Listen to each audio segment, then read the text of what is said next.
Picture a world where the simple act of revealing your ankle could ruin your reputation, where the tilt of your hat or the way you held a teacup might decide your entire social standing. This was not fantasy or exaggeration, it was the reality for women living in the Victorian age. Their days were governed by hundreds of unspoken rules, woven so tightly into daily life that even the smallest misstep could spark whispers, scandal, or even exile from polite society. In Victorian society, modesty was not simply a virtue. It was a weapon, a shield, and sometimes even a curse. Women were expected to cover themselves so carefully that even the accidental glimpse of an ankle could ignite gossip that spread faster than fire on dry straw. To us, it may seem absurd, almost comical. But in the drawing rooms and gaslight streets of 19th century England, a lady's entire worth could hinge on the hem of her skirt. It is difficult to overstate how much fabric separated a woman from scandal. Dresses often weighed several kilograms, their layers of petticoats and crinolines designed not just for fashion, but for protection from the world, and perhaps from men's wandering eyes. The mere slip of a skirt in a sudden breeze could cause a woman to blush, a man to smirk, and an entire room to begin whispering. One diary from the 1860s, belonging to a young governess named Clara, records such a moment. She wrote, "Today as I crossed the garden, the wind betrayed me. My ankle showed, though only for a heartbeat. Yet I felt the eyes of Mr. Pembroke upon me, and worse, I heard the giggle of his sister. I returned to the house in shame, though I had done nothing wrong.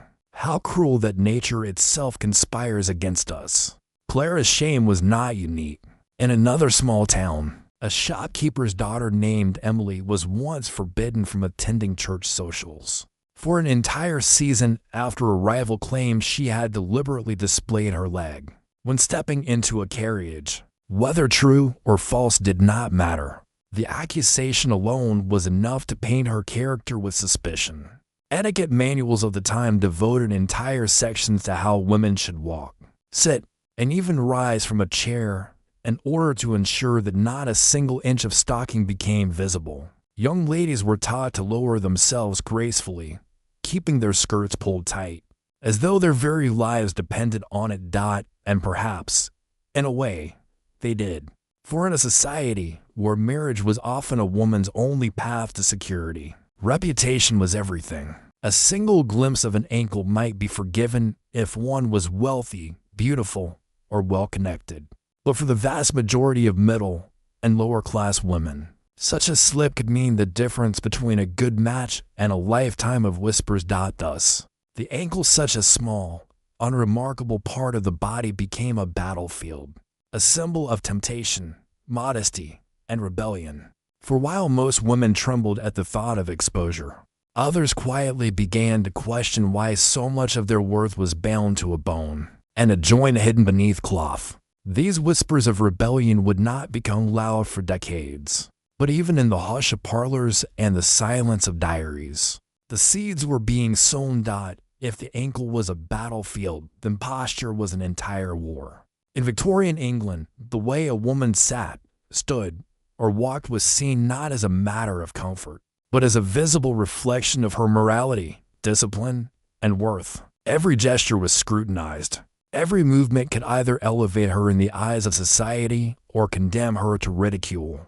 Etiquette books of the time describe posture in almost military terms. A lady's back must never slump. Her shoulders had to be drawn slightly back, her chin lifted, her hands folded lightly in her lap if seated, or resting gracefully at her sides if standing. Anything less was considered lazy, vulgar, or worse, a sign of weak character. Even fatigue was not an excuse. A proper lady endured, and endurance itself became part of her charm. Walking was a lesson in restraint. A Victorian lady was expected to glide, never to rush. Her steps had to be short, precise, and quiet, her skirts brushing the ground in measured rhythm. Lifting her feet to high was unladylike. Dragging them was shameful. Some manuals advise practicing at home with a book balanced on the head. To perfect grace and balance, the act of sitting down was itself a performance. A lady must never simply drop into a chair. She was taught to approach the seat, pause, lightly touch the chair with her fingertips as though acknowledging its presence, then lower herself gently, keeping her back straight, her ankles hidden, and her skirt arranged like a flowing wave. Rising again was equally choreographed. No sudden movements, no rustling, no awkward tugging of fabric. One well-known governess, Miss Lydia Carter, left behind notes for her pupils that read more like poetry than instruction. The chair is not your prison but your stage. Sit as though the world watches, for it does. Rise as though heaven itself bears witness. To falter is to invite mockery, but to glide is to inspire admiration. Of course, these expectations often clash with the realities of life. A farm girl carrying buckets of water could hardly glide like a swan, and a seamstress working 14 hours a day could not keep her shoulders elegantly back. Yet, when such women entered church or social gatherings, they were judged by the same harsh standard. Stories from ordinary women show the emotional toll of these rules. Martha, a maid in London, once wrote to her sister, "I walked behind Lady Ashworth today as she strolled in the park.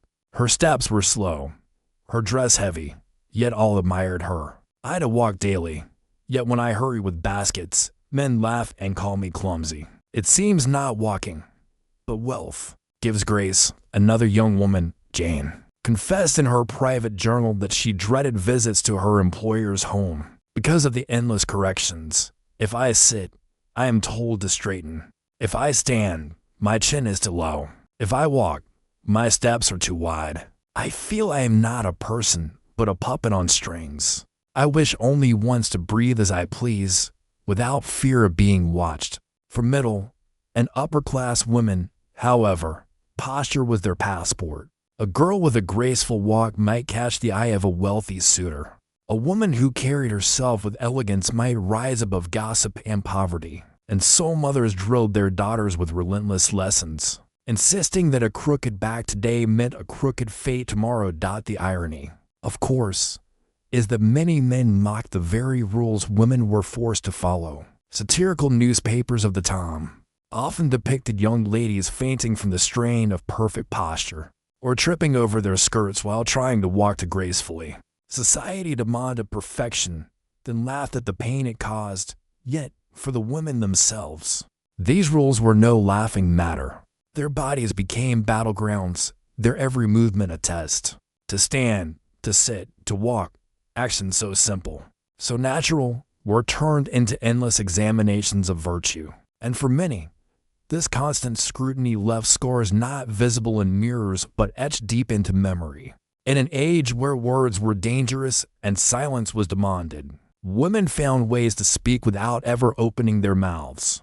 Among the most fascinating of these methods was the language of accessories, fans, and gloves that became tools of subtle communication. In Victorian society, imagine a ballroom filled with flickering candlelight, the air heavy with perfume, silk rustling like whispers in the dark. Music plays, couples glide across the polished floor, and eyes dart across the room in search of connection. In such an environment, conversation was tightly bound by rules. A lady could not openly declare her affection. She could not even gaze too long into a gentleman's eyes without risking scandal. But her fan, delicately folded and unfurled, could speak volumes. The fan as a voice of fan was not merely an ornament. It was a script, a coded system understood by those who paid attention. To hold a fan half opened against the lips might suggest flirtation. To drop it suddenly to the ground could signal rejection.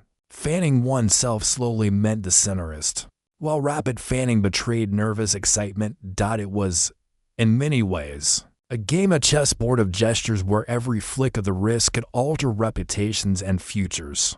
Manuals of the time even attempted to codify this language, publishing guides for ladies and gentlemen on how to read the subtle cues. Some mocked these books as fanciful, but countless anecdotes reveal how real and powerful these signals could be. One young woman, Charlotte, wrote in her diary of 1874, "At the ball last night, I dared to drop my fan as Mr. Harrow passed by. He stooped to retrieve it, and in that moment our eyes met. Nothing was said, yet I feel as though we have spoken more than words would allow. I tremble now, not from shame, but from hope.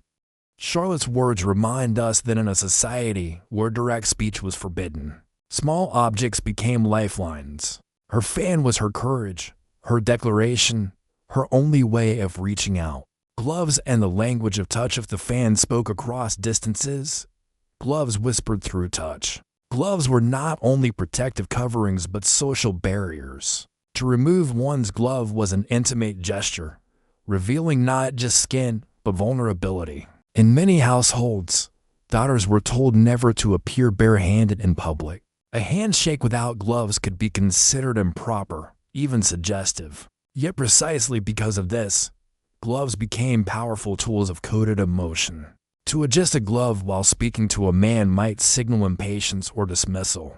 To tug it slowly from the hand could hint at trust or even invitation. A gentleman who dared to kiss a lady's gloved hand performed a respectful act. But if she removed the glove before offering her hand, the gesture became electric with meaning. There are stories of engagements sealed not with words but with the silent removal of gloves. One tale tells of Eleanor, a merchant's daughter, who sat in a garden with her suitor. Words faltered. Both were bound by restraint. At last, Eleanor pulled at the fingers of her glove, sliding it free, and laid her bare hand over his. That single motion spoke louder than any vow. They were married within the year. The risk of misinterpretation, as with any secret language. The danger lay in misunderstanding. Not every drop fan was a declaration of love. Not every tug glove meant affection. Sometimes accidents created scandal. In one notorious case, reported in a London gossip column, a young debutante absent-mindedly tapped her chin with her fan during a dinner. To those who knew the code, this suggested deep affection. Within a week, rumors spread that she had pledged herself to a man she barely knew. The humiliation was so severe that her family withdrew her from the season entirely. Another account tells of a woman who fanned herself furiously during a crowded gathering, simply because of the heat. Yet observers interpreted it as wild infatuation with a nearby gentleman. By the end of the night, whispers filled the hall. She returned home in tears, punished by nothing more than the natural warmth of a summer evening. The human side beneath all the rules and misunderstandings were human hearts, yearning for expression. For every ruined reputation, there was also a tender romance born in the flutter of a fan or the slipping of a glove. Think of the courage it took for a young girl, raised in silence and obedience, to tilt her wrist just so, to risk the weight of gossip for the chance of being understood. Think of the men who watched for these signs, desperate for a glance, a gesture, a silent yes.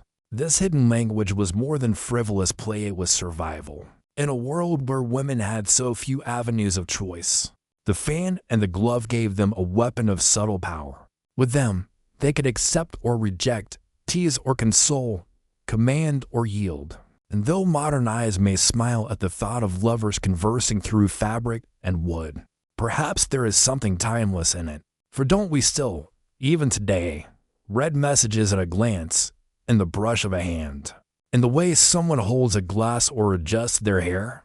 The Victorians only gave structure to what remains a universal truth when words are forbidden. Bodies will speak. In the dim glow of chandeliers and the hushed murmur of parlors, a fan might whisper what lips dared not speak, and a glove might carry a promise that words would have betrayed.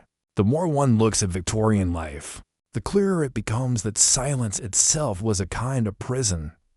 But within its walls, people found astonishing ways to carve windows. Women, especially, crafted entire worlds of meaning from fragments of fabric, wood, and paper.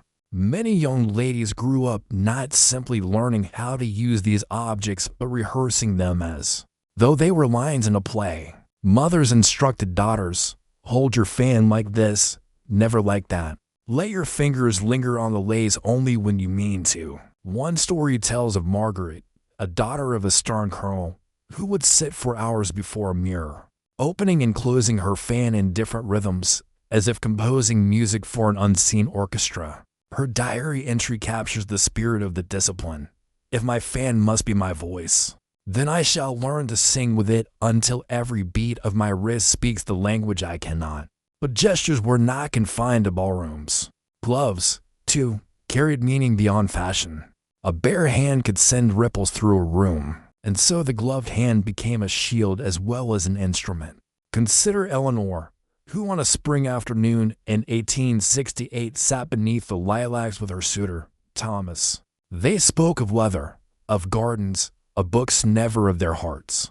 Yet as the hour grew late, Eleanor began to pull at the edges of her glove, slowly, deliberately, until her hand was bare. She placed it upon his, and though not a word was uttered, the air shifted.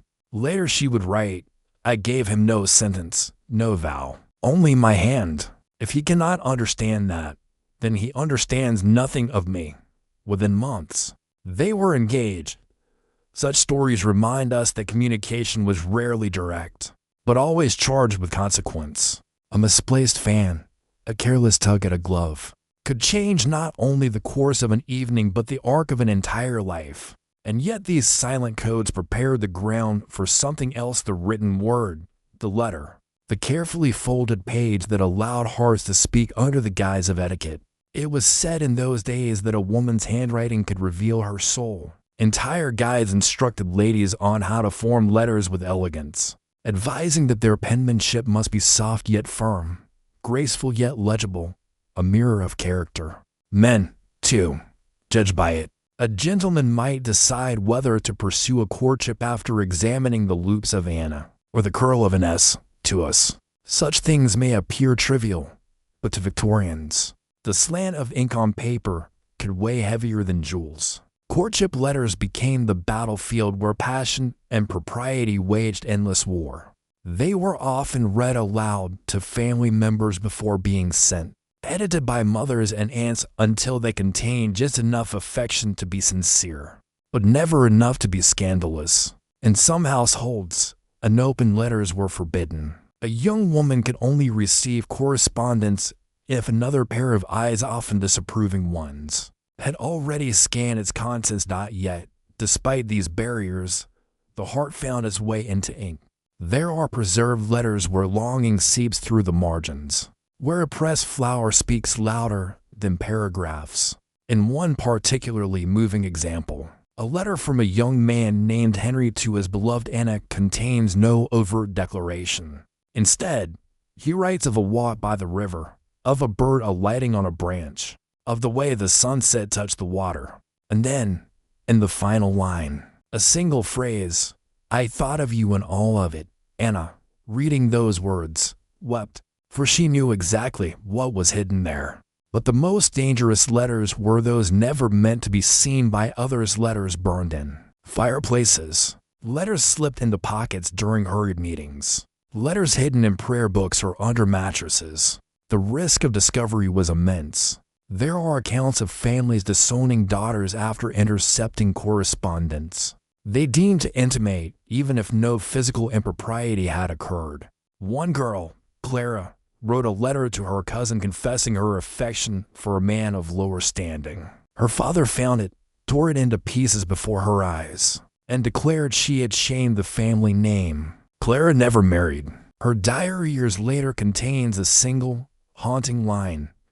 "It was only a letter, yet it ruined me." At the same time, letters held the power to elevate, to rescue, to save. Consider Mary, a milliner's apprentice, who had little hope of rising above her station. She began corresponding with a kind-hearted schoolteacher, George, who admired not her wealth, of which she had none, but her wit on paper. Their exchange grew into a lifeline, words crossing the boundaries of class that society forbade in person. Against all odds, George proposed, citing not her beauty but the brilliance of her letters. Their marriage was modest but happy, and Mary would later say that it gave her what life had denied. Thus, the fan, the glove, the letter all became chapters in the silent novel of Victorian womanhood. Each was a tool, a strategy, a lifeline, and a risk. Each demanded a performance, yet within that performance beat the very real heart of longing, fear, and defiance. And as we move deeper into these rituals, we see more clearly that etiquette was not merely restriction, but also a strange, fragile language of survival. The air inside the Pembroke estate was stifling, though not from heat. Chandeliers dripped with light, polished wood reflected the shimmer of gowns, and every whisper seemed to echo louder than the violins playing in the distant corner. To an outsider, it was a ballroom like any other. But to Clara, standing near the velvet curtains, it was a battlefield. She could still feel the sting of yesterday's humiliation, the flash of her ankle. As the garden wind betrayed her, the gossip had spread like wildfire. She imagined the murmurs darting across the room like invisible serpents, coiling around her, testing the strength of her composure. Every pair of eyes seemed to weigh the exact angle of her chin, the firmness of her posture, the grace of her stillness. To falter even once was to lose. She raised her fan, more shield than ornament, and forced her breath into a steady rhythm. The rules played in her mind like a catechism. A lady's glance must never linger. Her shoulders must never droop. Her hands must remain light as air. Yet beneath these rehearsed movements, her heart thundered in rebellion. Across the room, she caught sight of Mr. Pembroke. His smirk had haunted her all night. Did he mock her still? Or was his smile something else, something she dared not name? His gaze lingered too long, and suddenly Clara realized that he'd held a fan not of lace, but of words unspoken. His eyes flickered with a language society would never sanction, but which her trembling hand longed to answer. She lowered her fan, ever so slightly. A signal, a whisper, a crime. The violin swelled. No one saw, or perhaps everyone did. In this world, silence was never empty, it was always full of watchers. The Pembroke estate had corridors that seemed to breathe. Clara often thought that if she pressed her ear against the wallpapered walls, she might hear the heartbeat of the house itself. Gas lamps flickered with a nervous pulse, and the mirrors placed between portraits reflected not just her form, but something more elusive, something that watched. That night, after the ball had ended, and the final strains of the violin dissolved into silence, Clara retreated into one of those corridors. Her slippers made no sound upon the carpet, yet the hush was not comforting, it was accusatory. Like the pause before a verdict, every step carried the weight of whispers that she could not escape. On the far end of the passage hung a portrait of Lady Aurelia Pembroke, a woman long dead yet alive in rumor. Her painted eyes followed Clara, unwavering, piercing. The stories said Aurelia had once defied the rules of propriety, daring to ride alone at night, daring even to laugh too loudly in church. They said her death was sudden, unexplained, and some claimed her spirit lingered in the estate not as a benevolent guardian, but as a silent judge of all women who entered its walls. Clara stopped before the painting. Her hand trembled as she adjusted her glove, though no one was there to see her bare skin. The rules clung even in solitude. She whispered, half to herself, half to the ghost she felt pressed against her.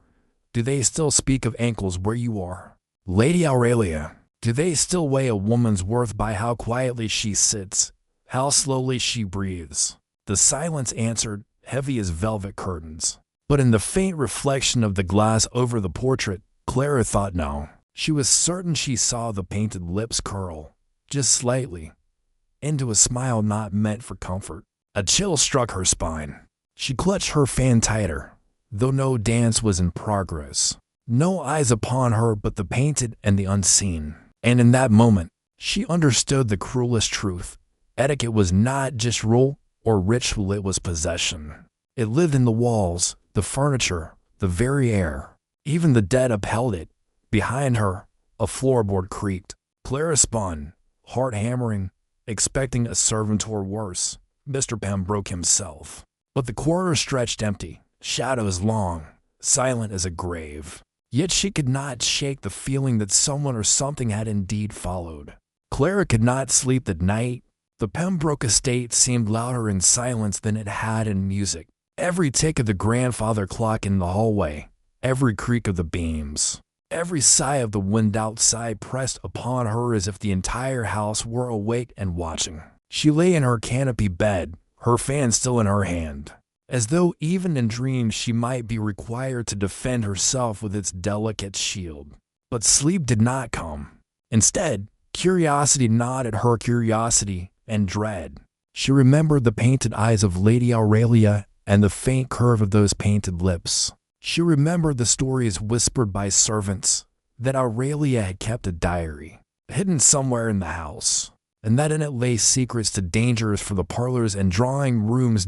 Just before dawn, when the gray light began to soften the drapery and the birds outside dared their first timid song, Clara rose. She dressed quietly, without summoning her maid, and slipped into the corridor once more. The portraits seemed even more alive in the half-light.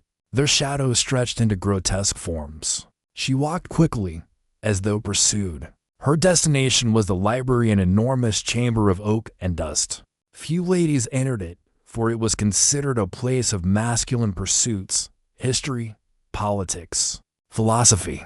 Yet Clara knew that Lady Aurelia had been no ordinary woman. The rumors claimed she had read books considered scandalous poetry by Byron, essays on women's rights, even volumes of mysticism. The door groaned as Clara pushed it open. The smell of leather and ink filled her lungs. Thousands of books surrounded her, towering like silent judges. She lit a single lamp and began her search. For nearly an hour she moved along the shelves, pulling volumes, running her gloved fingers across spines, listening for the hollow sound of something hidden. At last, behind a row of sermons bound in dull brown, her hand struck emptiness. A false panel. Her breath caught. With trembling fingers she pressed against it until the wood shifted, revealing a narrow cavity. Inside lay a book bound in dark green leather, worn at the edges, its clasp tarnished but unbroken. Clara hesitated. She knew what it meant to open another woman's private words, especially a woman long dead. But the silence of the house demanded it. The painted smile demanded it. Her own restless heart demanded it. She unfastened the clasp. The first page bore a single inscription in neat, slanted hand.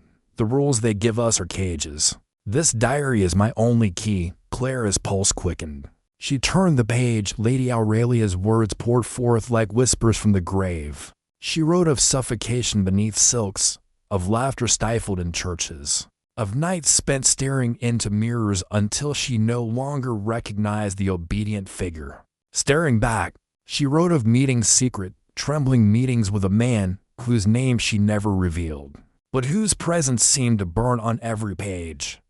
I dropped my glove tonight, one entry read, and he caught it, not as a gentleman ought, with courtesy, but as a starving man seizes bread. In that moment, I thought perhaps the rules could be broken, yet I fear the house itself disapproves. Last night I heard steps outside my door, though no one stood there when I opened it. The estate watches, always. Another entry chilled Clara more deeply. If I am to vanish, let it be known I did not go willingly. Etiquette may be the chain, but there are darker hands that hold it. Clara closed the diary, her own hand shaking so fiercely she could hardly keep hold of the lamp. The air in the library thickened, heavy as if the walls themselves leaned closer to listen. Somewhere deep in the house, a clock struck the hour, and Clara, standing there with Aurelia's words burning in her hands, realized that the whispers of etiquette were only the surface. Beneath them, something older, heavier, and infinitely more dangerous moved in silence. The diary did not yield its secrets all at once. Its pages were brittle, yellowed, and carried a faint scent of lavender mixed with something older. Sharper perhaps candle smoke, perhaps decay. Clara turned them slowly, terrified of tearing, though more terrified of what she might find. The entries began innocently enough, accounts of evenings spent at dinner, complaints about corsets that bruised ribs, sketches of flowers pressed between parchment. But soon the words darkened. March 12, 1843.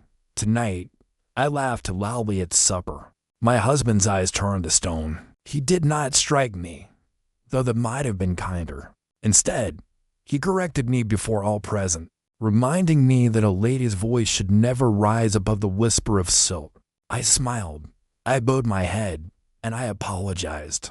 Yet inside, I raged. Why is my laughter a weapon, while his cruelty is a virtue?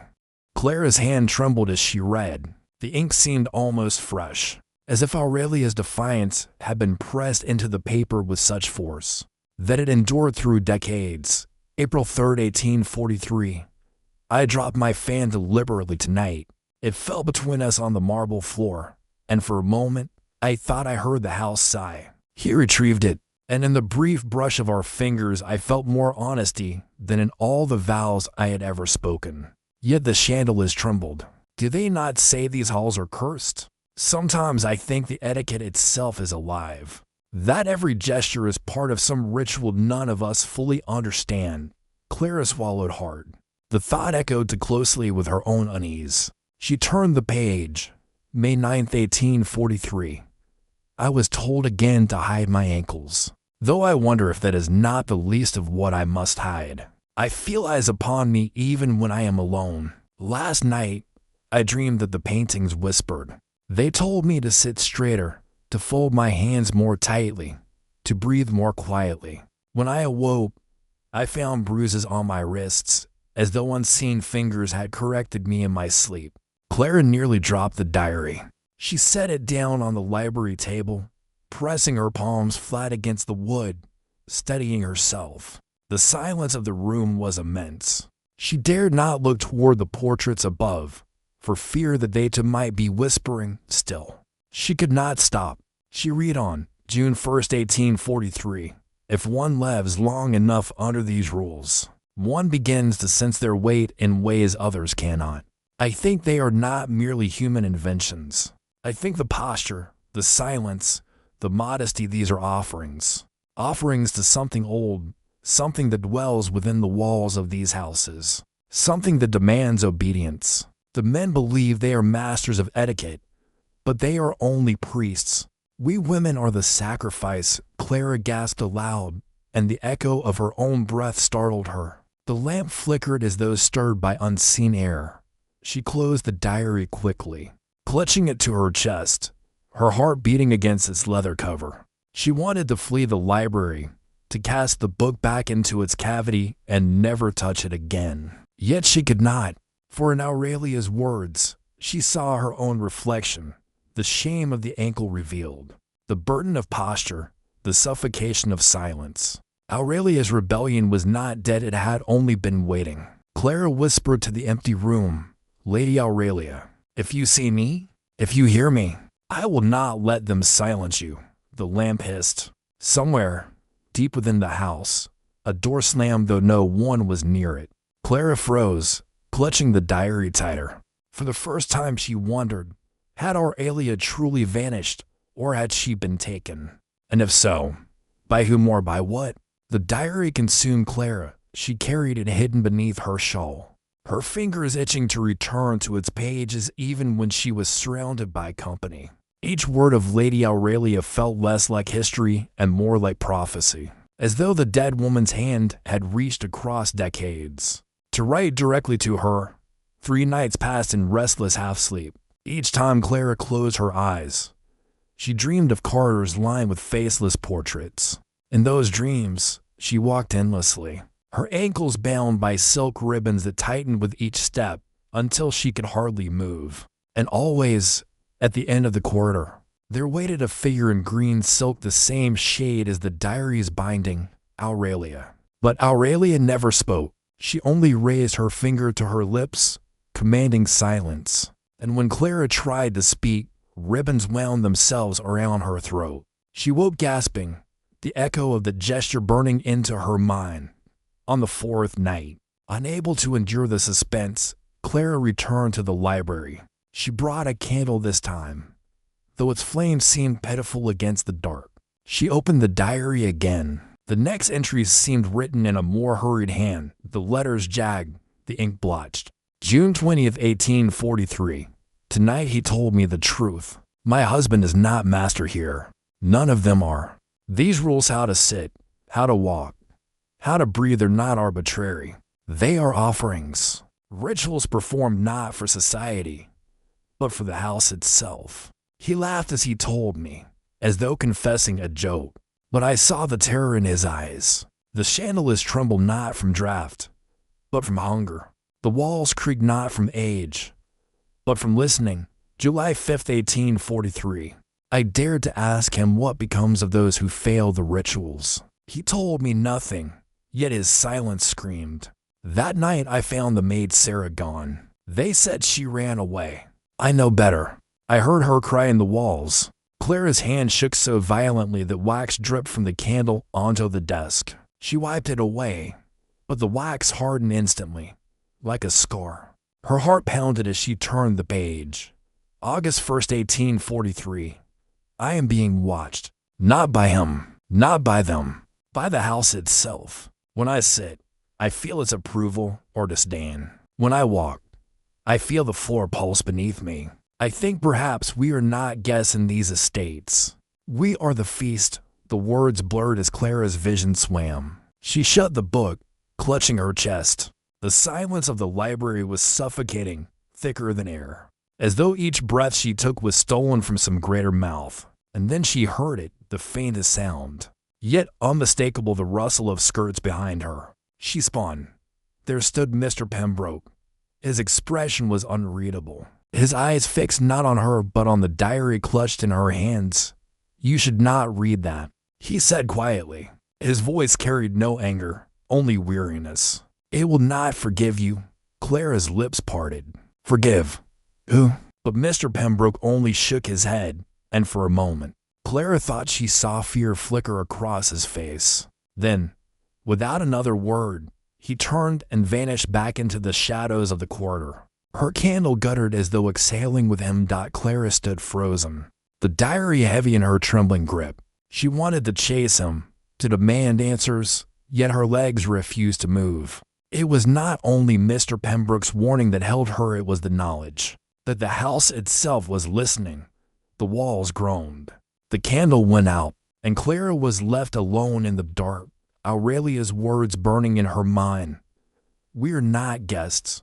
We are the feast. The silence after Mr. Pembroke's departure was unbearable. Clara remained motionless, her hand still clutching the diary so tightly that the leather edge left marks upon her palm. The extinguished candle sat in its brass holder, a thin ribbon of smoke curling upwards, twisting into the air like a serpent reluctant to vanish. The library around her seemed to breathe in rhythm with her fear. The shelves loomed like sentinels, their spines gleaming faintly in the dying glow of the coals in the hearth. Dust motes hung suspended in the dark, glimmering when a stray ember flared and died. Every piece of furniture, high-backed chairs, carved tables, even the grand clock in the corner appeared to lean toward her, listening. Clara forced herself to move. Her slippers whispered against the rug as she crossed to the window. Outside, the grounds were drowned in moonlight, the hedges and statues rendered ghostly pale. The fountain, usually silent at night, trickled faintly, though she had not heard anyone fill it. The sound echoed into the room, a reminder that even the garden stirred when they should have slept. She pressed her hand against the cold glass. Her reflection stared back at her, pale and hollow-eyed. The diary clutched against her chest like a talisman. Yet behind her reflection, in the glass, she thought she glimpsed another figure, tall, feminine, draped in green silk. Her breath hitched. She spun, but the library lay empty, its shadows innocent and cruel. Clara whispered into the emptiness, "Lady Aurelia." No reply came, but the great clock ticked once so loud, so heavy, that it rattled her bones. She sat at the nearest table, laying the diary open again. Though her fingers hesitated at the clasp, she was not certain whether she read Aurelia's words, or whether Aurelia whispered them directly into her ear. August 14th, 1843. Tonight they gathered in the dining hall. I was not invited, yet I listened. The men recited rules as though prayers. A lady must lower her eyes. A lady must hide her ankles. A lady must never raise her voice. Each command spoken like a litany. Between the words, I heard something answer low, guttural, pleased. When the ritual ended, the chandeliers shone brighter, though no servant had touched them. Clara lifted her gaze to the chandeliers above her. They swayed gently, though no draught passed. Her breath turned shallow. August 30th, 1843. I think I understand now. These rules are not chains forged by men. They are offerings to the house. To disobey is not merely scandal lit as sacrifice withheld. That is why the house punishes. That is why women vanish. A noise broke through Clara's trance. Somewhere above her, perhaps the upper gallery of the library would groan. Not the casual complaint of old beams, but a deliberate weight pressing downward. She stared upward, her heart hammering, and for a fleeting instant she swore she saw the ceiling ripple. As though the house itself drew breath, her hands shook violently. She tried to close the diary, but her fingers refused, drawn to the next page. September 10th, 1843. I fear for myself. I fear for those after me. I hear footsteps in the corridors when I am alone, footsteps that pause when I pause, breathe when I breathe. If anyone reads this, no, obedience does not protect you. It only feeds the hunger. The house watches, the house remembers, and the house does not forgive. Clara slammed the book shut. The sound cracked like a pistol shot in the silence. Dust rained from the high shelves. Somewhere, a door creaked open and closed again, though she had not moved. Her pulse thundered in her ears. She fled the library at last, clutching the diary, her slippers sliding against the carpet. The corridor beyond yawned before her, long and endless. Portraits staring down with eyes to lifelike. Gas lamps flickered violently, their flames bending sideways as though blown by breath she could not feel. As she hurried past Lady Aurelia's portrait, she dared a glance. In the wavering light, the painted eyes glistened. The faint smile had deepened, no longer secretive, but triumphant. Clara pressed her hand against her mouth to stifle a cry. She ran faster, skirts brushing the walls, and all the while, the house exhaled around her. Every sigh a reminder that she was no longer merely living within it. She was living inside it. Clara had not intended to spy. She had only meant to return the diary to its hiding place, to shut it back into the hollow shelf and pretend she had never read a word. But the house had other designs. As she crept along the corridor, the diary pressed to her chest. She heard it, voices, low, rhythmic, deliberate. They came not from the library, but from the great dining hall below. The sound carried strangely, muffled yet insistent, like the pulse of blood through a vein. Her instincts told her to turn away, to flee back to her chamber and bury her head beneath the pillows. Yet the same hunger that had drawn her to Aurelia's words now compelled her feet forward. Step by step, she descended the staircase, her hand trailing the cold iron banister. The gas lamps hissed as she passed, their flames bending toward her as though in recognition. The great doors of the dining hall stood ajar. Through the narrow opening, a thin line of light spilled into the corridor. Clara pressed herself against the wall, peering through the gap inside. The hall had been transformed. No servants bustled, no platters gleamed with silver. The long table stood bare, save for a single candelabrum heavy with wax. Around it sat a circle of men, gentlemen in fine coats, their faces half hidden by shadow. Among them, she recognized Mr. Pembroke. They spoke in unison, voices weaving together into a grim litany. A lady must bow her head. A lady must not raise her voice. A lady must conceal her ankles. A lady must lower her gaze. The words rose and fell like waves, steady, relentless. Between each command, there came an answering sound, a deep vibration that Clara felt more than heard, as if the very walls responded. The chandeliers above shuddered, their crystals chiming like glass in a storm. Her breath caught in her throat. She realized with horror that Lady Aurelia's diary had not exaggerated. This was no metaphor. The rules were being offered, recited not as guidance, but as prayer. Pembroke's voice wavered for a moment, breaking from the harmony. His eyes flicked toward the door, and Clara's heart froze. Did he sense her? One of the older men raised his hand. The chanting ceased. A silence deeper than any Clara had known filled the hall, heavy and expectant. The elder spoke in a voice that cracked like old wood. The house is restless. It hungers. A sacrifice has been withheld. Clara's knees trembled. She pressed herself harder against the wall, praying that the shadows would conceal her. Another voice answered, smoother, colder. It remembers the disobedience of Aurelia. It remembers the ankle, the laughter, the voice that rose to high. It remembers the defiance, and it will not forgive. A murmur of agreement rippled through the circle. The candelabrum flickered violently, its flames twisting upward as though drawn by unseen breath. Then the elder spoke again. There is another now. The house watches her. She carries the key. Clara's blood turned to ice. The diary. They knew. Before she could retreat, the chandeliers swayed with sudden force, and the doors grown wider on their hinges.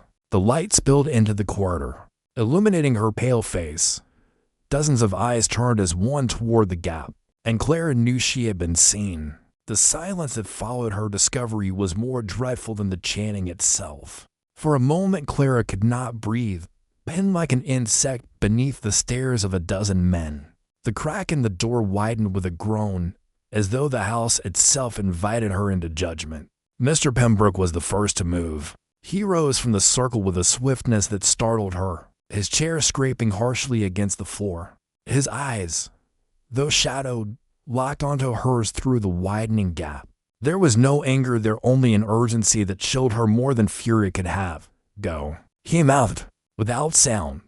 But before she could obey, another voice thundered through the hall, resonant and ancient. She carries it. She must not escape. The men surged to their feet, coats flaring like dark wings. The candles guttered violently, flames stretching toward the ceiling as if drawn by invisible breath. The chandeliers rang like struck bells, their crystals clattering a discordant warning. Clara fled. Her slippers barely touched the carpet as she sprinted down the corridor. Diary clutched against her chest. Gas lamps flickered in violent rhythm, their glass chiming like fragile bells. The portraits along the walls seemed to twist in the dim light. Faces once dignified now contorted in sneers and accusations. Lady Aurelia's painted eyes followed her, alight with something between triumph and pity. Behind her, footsteps thundered heavy, relentless. Men's voices echoed, overlapping, chanting even as they pursued. A lady must not run. A lady must not raise her voice. A lady must not defy. The words struck her ears like blows. She pressed her hands tighter to the diary, whispering through gasps, I will not be your offering. I will not. The house resisted. Doors that had always yielded now refused to open. The handles turned, but would not budge, as though fused to the wood. Curtains shivered without wind, tangling around her like grasping hands. The floorboards pulsed beneath her feet, rising and sinking as though she ran across the chest of some great sleeping beast. She darted into a side corridor, narrower, darker. Here the air was colder, thick with the scent of damp stone and extinguished candles. Her breath fogged before her chest ached with every step. The silence was worse than pursuit until it broke. From the walls came a sound. Not footsteps, not voices, but sobs. Faint, muffled sobs, as if women wept from inside the wood itself. Clara's blood ran cold. She remembered Aurelia's entry. I heard her cry in the walls. Sarah, she whispered, recalling the vanished maid, and others, so many others. The corridor narrowed further until she nearly scraped her shoulders against the walls. The sobs grew louder, accompanied by whispers. Bow your head. Hide your ankles. Smile when you bleed. Clara screamed and shoved forward. The corridor spat her out into the grand stairwell once more, its vastness shocking after the claustrophobic passage. The moonlight through the tall windows painted the steps silver, but the shadows seemed thicker than light. She ran downward, desperate for the garden doors. The air grew colder, the smell of wax and stone pressing in. And then, at the bottom of the staircase, the men appeared. A wall of dark coats, gleaming eyes, and rigid faces. They did not shout. They did not run. They only stood, blocking her path. Their presence heavier than iron. Clara froze midway down the stairs, her chest heaving. The diary a burning weight in her arms. From their ranks stepped the elder, the one whose voice had cracked like old timber. His face was pale, his eyes sunken, but his presence filled the space. He raised a hand, and the house itself seemed to fall silent. "The house remembers," he intoned. "The house punishes. The house consumes. Hand it over." His gaze dropped to the diary, and Clara's grip tightened until her knuckles whitened. For a moment, madness tempted her to throw the book down, to surrender, to let the nightmare end. But then she remembered Aurelia's words, "If I vanish, no, I did not go willingly." She lifted her chin. "No." A ripple of shock passed through the men. The elder's eyes widened with fury. But before he could speak, another figure moved. Dotmer, Pembroke. He stepped between Clara and the gathering, his back to her, his voice low but clear. "She is not yours," the elder hissed, a sound not entirely human. The chandeliers above trembled, raining dust and glass. The portraits on the walls seemed to shudder in their frames. The men advanced. Mr. Pembroke held firm. Clara, trembling, looked at his stance, at the trembling candlelight reflecting off his shoulders, and felt the strange certainty that Aurelia had once stood in this very place, with someone who tried and failed to protect her. The house groaned. The air thickened. The floor beneath their feet vibrated like a living heart. Clara knew this was only the beginning. Clara had thought she knew the Pembroke estate. She had walked its corridors by daylight, smiled in its parlors, dined in its halls. But in that moment, with the diary pressed to her chest and Mr. Pembroke standing between her and the circle of men, she realized she had never truly seen the house at all. By night, by ritual, by hunger, it became something else, a labyrinth, alive and intent on consuming. The elder raised his hand again. The men advanced. The stairwell shook with their steps, though they moved slowly, methodically, like predators confident that their prey had nowhere left to run. "Go," Mr. Pembroke hissed to Clara, his voice tight with urgency. He did not look back at her. "There is a passage. The house will try to hide it, but I know where it is." Clara hesitated only a second. Then, clutching the diary, she turned and fled upward, her skirts catching on the stairs. The men roared behind her, not with words, but with a sound that vibrated through the walls. Half chant, half growl. Dotmer, Pembroke followed close behind, his boots heavy upon the steps. The corridor above stretched endlessly. Gas lamps sputtered as she passed, their flames bending away from her as though recoiling. The portraits, dimly lit, seemed to lean from their frames, their painted mouths curling into sneers, their eyes tracking her.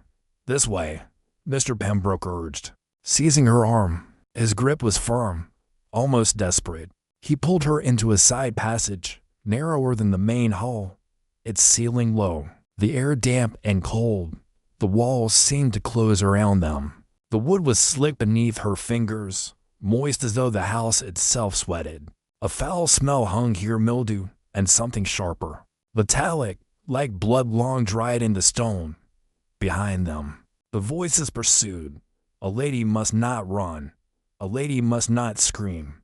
A lady must obey. The chant thundered closer. The walls themselves echoed it, the very floor trembling with the words. Clara pressed her hands to her ears, but still she heard it in her bones. Mr. Pembroke dragged her forward, past locked doors that rattled as though something inside clawed to get out. At one door, Clara stopped. She heard a voice, faint, feminine, sobbing. "Help me," it whispered. "Hide your ankles," smile. "Hide your ankles." She reached for the handle. Mr. Pembroke wrenched her back. "No." His voice cracked with more fear than command. "Do not open. That is what it wants." They ran on. The corridor twisted sharply, leading them to a staircase that spiraled downward into darkness. The air grew colder still, their breaths fogging. "The servants' passage," Pembroke explained in a rasp, pushing her ahead of him. "It leads beneath the east wing." Aurelia tried once. He broke off. "Aurelia." Clara gasped, stumbling on the steps. "You knew." But there was no time. A great shudder passed through the stairwell. Dust rained down, and the walls groaned. Behind them, the men's chant grew louder, so loud it drowned even her heartbeat. The staircase ended in a stone corridor, narrow and arched, the walls damp with seepage. Rats scurried before their steps, their tiny claws clicking like clockwork. The air was foul with rot and earth. Clara gagged, but pressed on. The diary clutched tight at last. Pembroke halted before a door of iron set into the stone. Its surface was blackened, its handle crusted with rust. He pressed his palm flat against it. "It will open," he whispered. "It must." But the door did not yield. He pushed harder, his teeth clenched, sweat beading his brow. The iron groaned, but did not move. Behind them, the chant drew nearer. Shadows spilled down the stairwell, stretching across the stones like liquid. The words pressed into her skull. A lady must bow. A lady must be silent. A lady must be still. Clara's knees buckled. She felt her body weaken, as though the rules themselves were binding her bones. She dropped to the damp floor, the diary slipping from her grasp. "No," Pembroke shouted. He seized her shoulders, shook her. His eyes burned into hers. "Do not listen. That is how it feeds." The diary lay open, its pages fluttering though no wind blew. Aurelia's words glowed faintly in the dim light, as though written with fire rather than ink. Clara's gaze locked onto one line. "The house consumes obedience. Resist, and it falters." Her strength returned. She snatched the diary from the ground and rose unsteadily to her feet. "No," she whispered, louder now, her voice shaking but firm. "No, I will not bow. I will not be silent.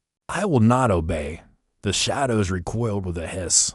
The chant faltered. Dotmer. Pembroke pressed again upon the iron door. This time it groaned, shifted, and slowly swung inward with a shriek of rust. Cold night air rushed in, sharp as knives, carrying the scent of grass and rain. "Go," Pembroke urged, pulling her through. They stumbled into a garden choked with ivy and moonlight. The statues loomed, their faces cracked and twisted. The fountain trickled faintly. Though the water gleamed black, Clara gasped the night air, clutching the diary as though it were life itself. But the house was not silent. Behind them, through the open door, came the sound of fury, the men's voices roaring, the walls groaning, the very foundation trembling. The door slammed shut of its own accord, rattling the earth. Clara collapsed to her knees among the ivy, her chest heaving, her body shaking. Pembroke stood beside her, his breath ragged, his face pale. "You see now," he said softly. "You understand." Clara looked up at him, tears streaking her cheeks. "What is it? What is this house?" He glanced back at the looming walls, their windows glowing faintly with unnatural light. His voice was low, hoarse. "It is not a house," he said. "It is a hunger, and now it knows your name." The garden at night was not a place of rest. It was a graveyard masquerading as beauty, a stage upon which the moonlight painted illusions and shadows took on lives of their own. Clara staggered among the ivy, clutching Aurelia's diary to her breast, her lungs raw from running. She thought for a moment that the open air might free her. That escape from the choking corridors of the house would bring relief. But the garden was no safer. The statues loomed. By daylight, they were harmless ornaments, nymphs and muses, marble knights with broken swords, angels whose wings had been chipped by years of weather. But under the pallid light of the moon, they were watchful, cruel. Their eyes, blank hollows in the stone, seemed to glimmer faintly, as if catching light from an unseen fire. Their shadows stretched long across the grass, reaching like fingers to snare her ankles. The air itself felt unnatural. There was no wind, yet the ivy rustled. No sound of insects, no distant hoot of an owl. The silence was not empty, but oppressive, pressing against her ears until her own heartbeat sounded thunderous in her chest. She dared not breathe deeply, for fear the statues might hear. She moved slowly at first, creeping between overgrown hedges, every nerve straining for sound. The earth beneath her slippers was damp, and the dew clung to her skirts, chilling her skin. The scent of the garden was wrong. It should have been fragrant with roses, but it reeked of stagnant water and iron. The fountain at the center trickled black, the liquid reflecting no light, as though it swallowed the moon rather than mirrored it. Clara tried to keep to the shadows, though here the moonlight betrayed her. It caught in her hair, in the pale trembling of her hands, in the polished leather of the diary clasp. Every gleam felt like a signal flare, announcing her presence to the unseen forces that prowled behind her. The house loomed like a beast crouching in wait. Its windows glowed faintly, but not with firelight or candle flame, something colder, something internal, as though the walls themselves possessed eyes. The roof line against the sky was jagged and uneven, a maw of gables and chimneys gaping open. She could feel it watching, even with her back turned, its hunger stretching across the garden like invisible tendrils. The statues drew closer. Or perhaps it was her imagination, but each time she dared a glance, the figures seemed subtly altered. The knight's sword, once broken, appeared whole again, gleaming faintly. The angel's chipped wings seemed fuller, the marble smoother. One of the nymphs had lifted her head, though Clara remembered her gaze cast downward. Their shadows deepened, grew thicker, stretching across the grass like ink spilled into the soil. Her knees weakened. She forced herself forward, each step deliberate, as if wading through invisible water.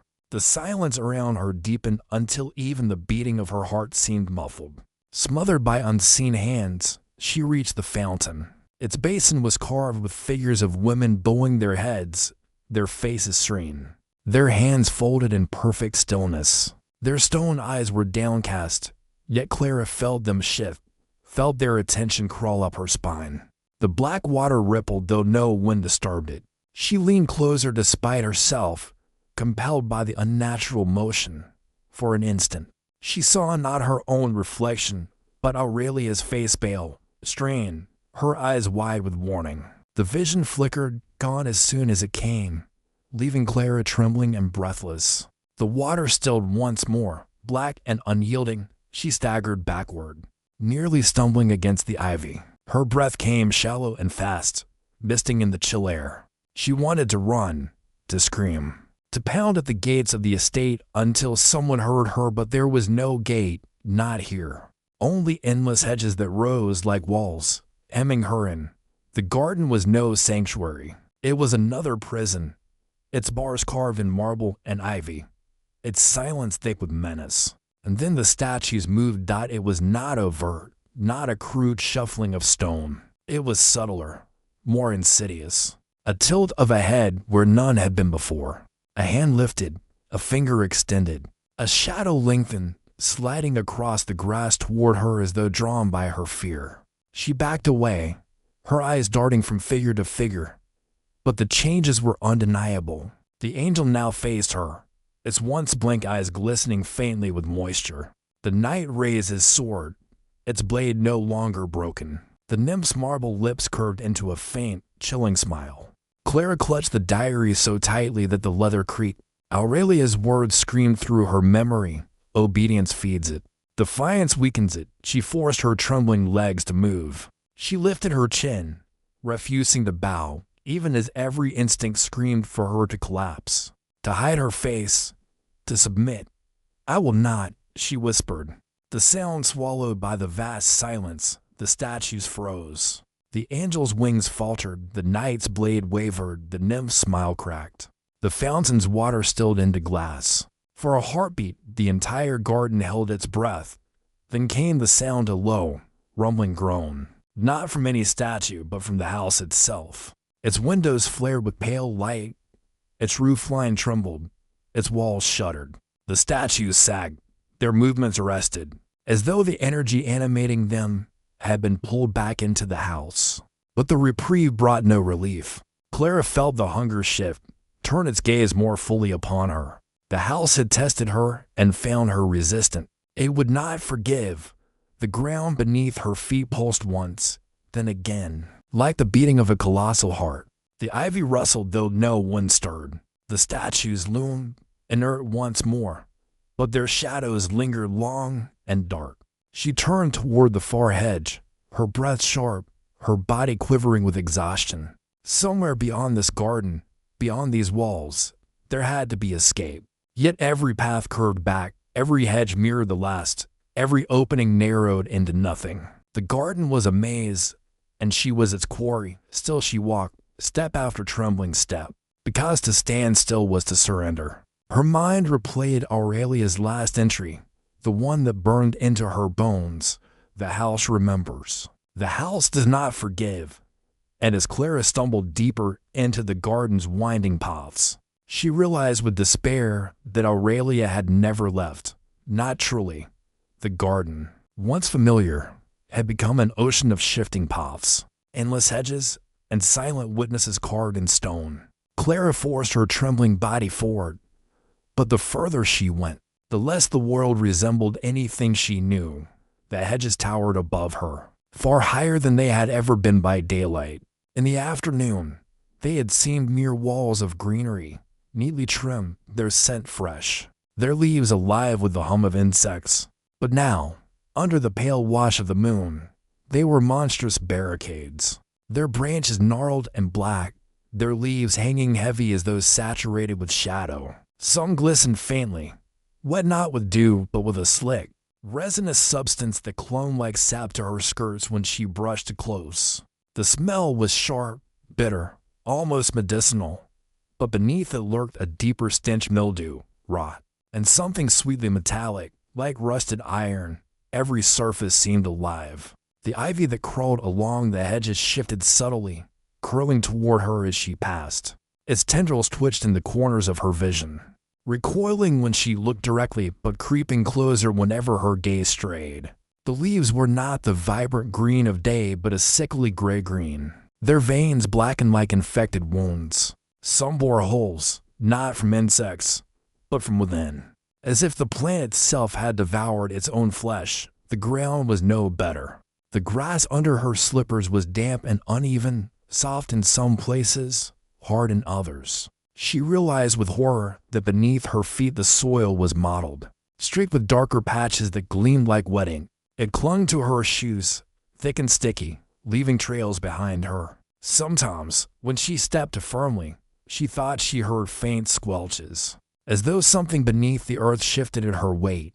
Once, she swore she felt the ground pulse faintly, like the beating of a hidden vein.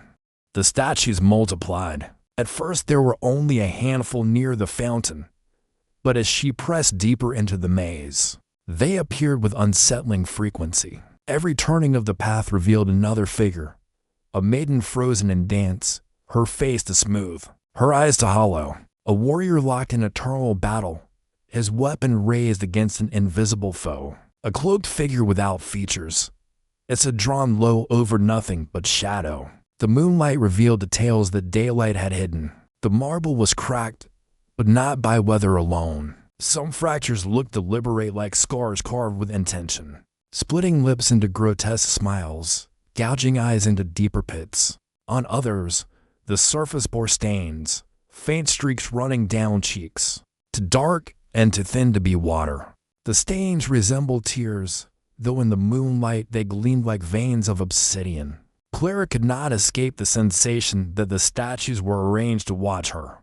Though they stood motionless, their placement was unnatural, clustered where the paths narrowed, looming at intersections, flanking every turn as though marking her progress. She felt catalogued, measured, judged. Each time her gaze lingered too long, her chest constricted, and she was forced to look away. The air was heavy with silence. No nightbirds called. No crickets chirped. The usual chorus of nocturnal life was absent, replaced instead by a dull hum that seemed to come from nowhere and everywhere at once. It was not sound, but vibration, a pressure against her skin, a resonance in her bones. She felt as though the very silence was alive, pressing inward, searching for cracks in her resolve. The moon, too, was unkind. It hung low and enormous above the hedges, swollen, pale, a disease pearl. Its light washed every surface in shades of gray, erasing color, flattening the world into stark contrasts. Yet the shadows it cast were too deep, too black, as though ink pulled in every hollow. They stretched unnaturally far, spilling across the paths, creeping along the walls, reaching always toward her feet. She could not step without touching them, and every time she did, a shiver crawled up her legs. The fountain she had left behind gurgled faintly in the distance, though she had walked far enough that the sound should have vanished. It echoed, warped, slipping between the hedges, as though water flowed just beneath the ground wherever she went. Sometimes it was a trickle, sometimes a rush, but always it followed. Always it reminded her that the heart of the garden beat still. She passed an archway of ivy, its tendrils thick as ropes, its leaves curling like claws. The stone beneath was carved with inscriptions worn by time, unreadable save for one fragment, OBED. The rest had been devoured by the plant, as though the ivy had chosen deliberately to consume the word. She tore her gaze away, but the letters burned into her mind. Deeper still, the maze turned upon itself. The paths narrowed, the hedges pressed closer, until she could feel the leaves brushing against her shoulders, her hair catching on their grasp. Some leaves were soft, but others were sharp, their edges slicing fine lines into her skin. She felt warmth on her neck, touched it, and her fingers came away slick. Not dew, not sap. Her own blood. The ivy had taken its toll, yet she could not stop. She forced her way through, dragging her skirts from the thorns, ignoring the tearing fabric. Every step forward was a battle, her breath ragged, her vision blurred by fatigue and fear. The diary in her hands grew heavier, the leather slick with sweat. Its weight felt unnatural now, more than paper and ink. It pulsed faintly, as though alive, as though resonating with the same rhythm that beat beneath the soil. And always, the statues returned.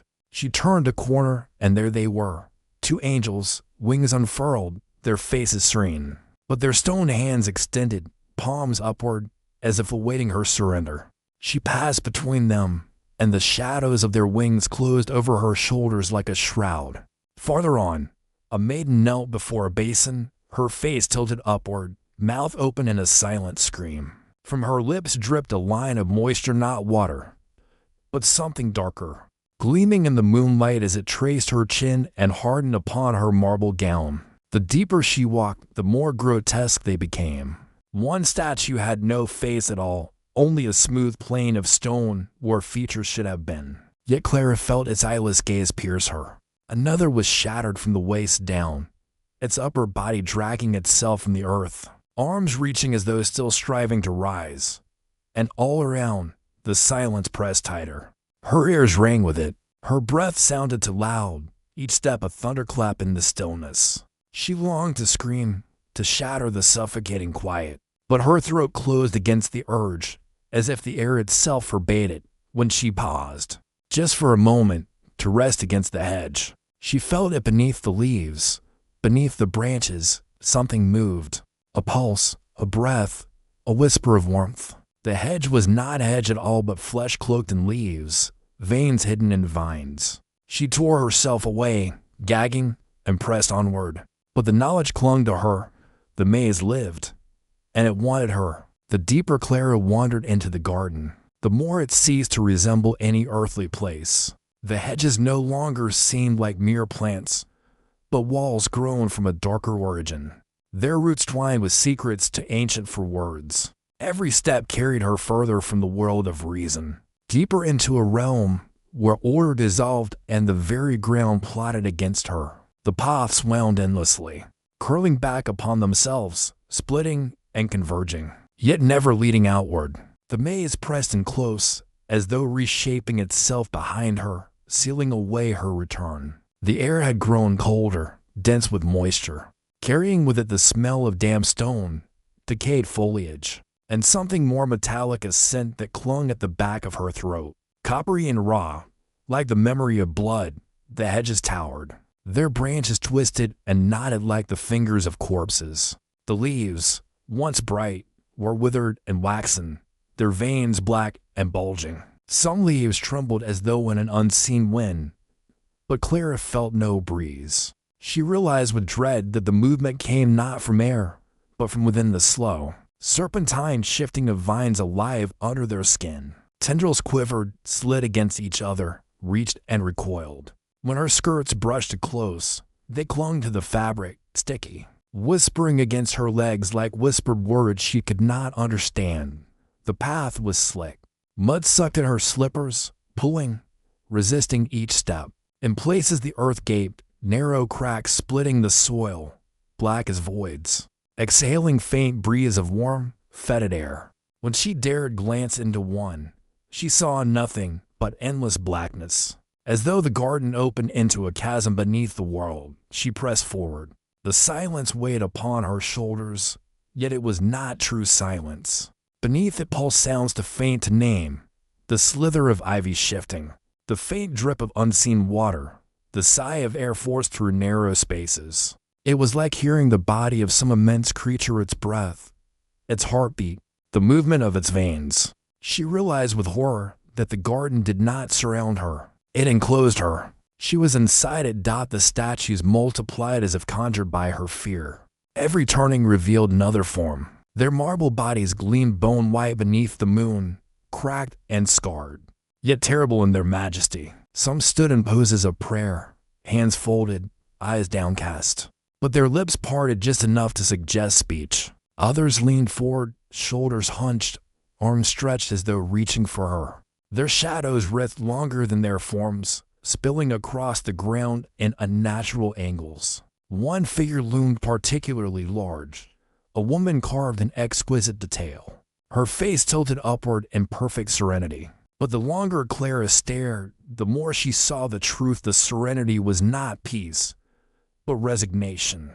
The marble eyes were rimmed with grooves, as though tears had worn them down. Across her throat, a crack cut deep, jagged and raw, like the scar of a blade.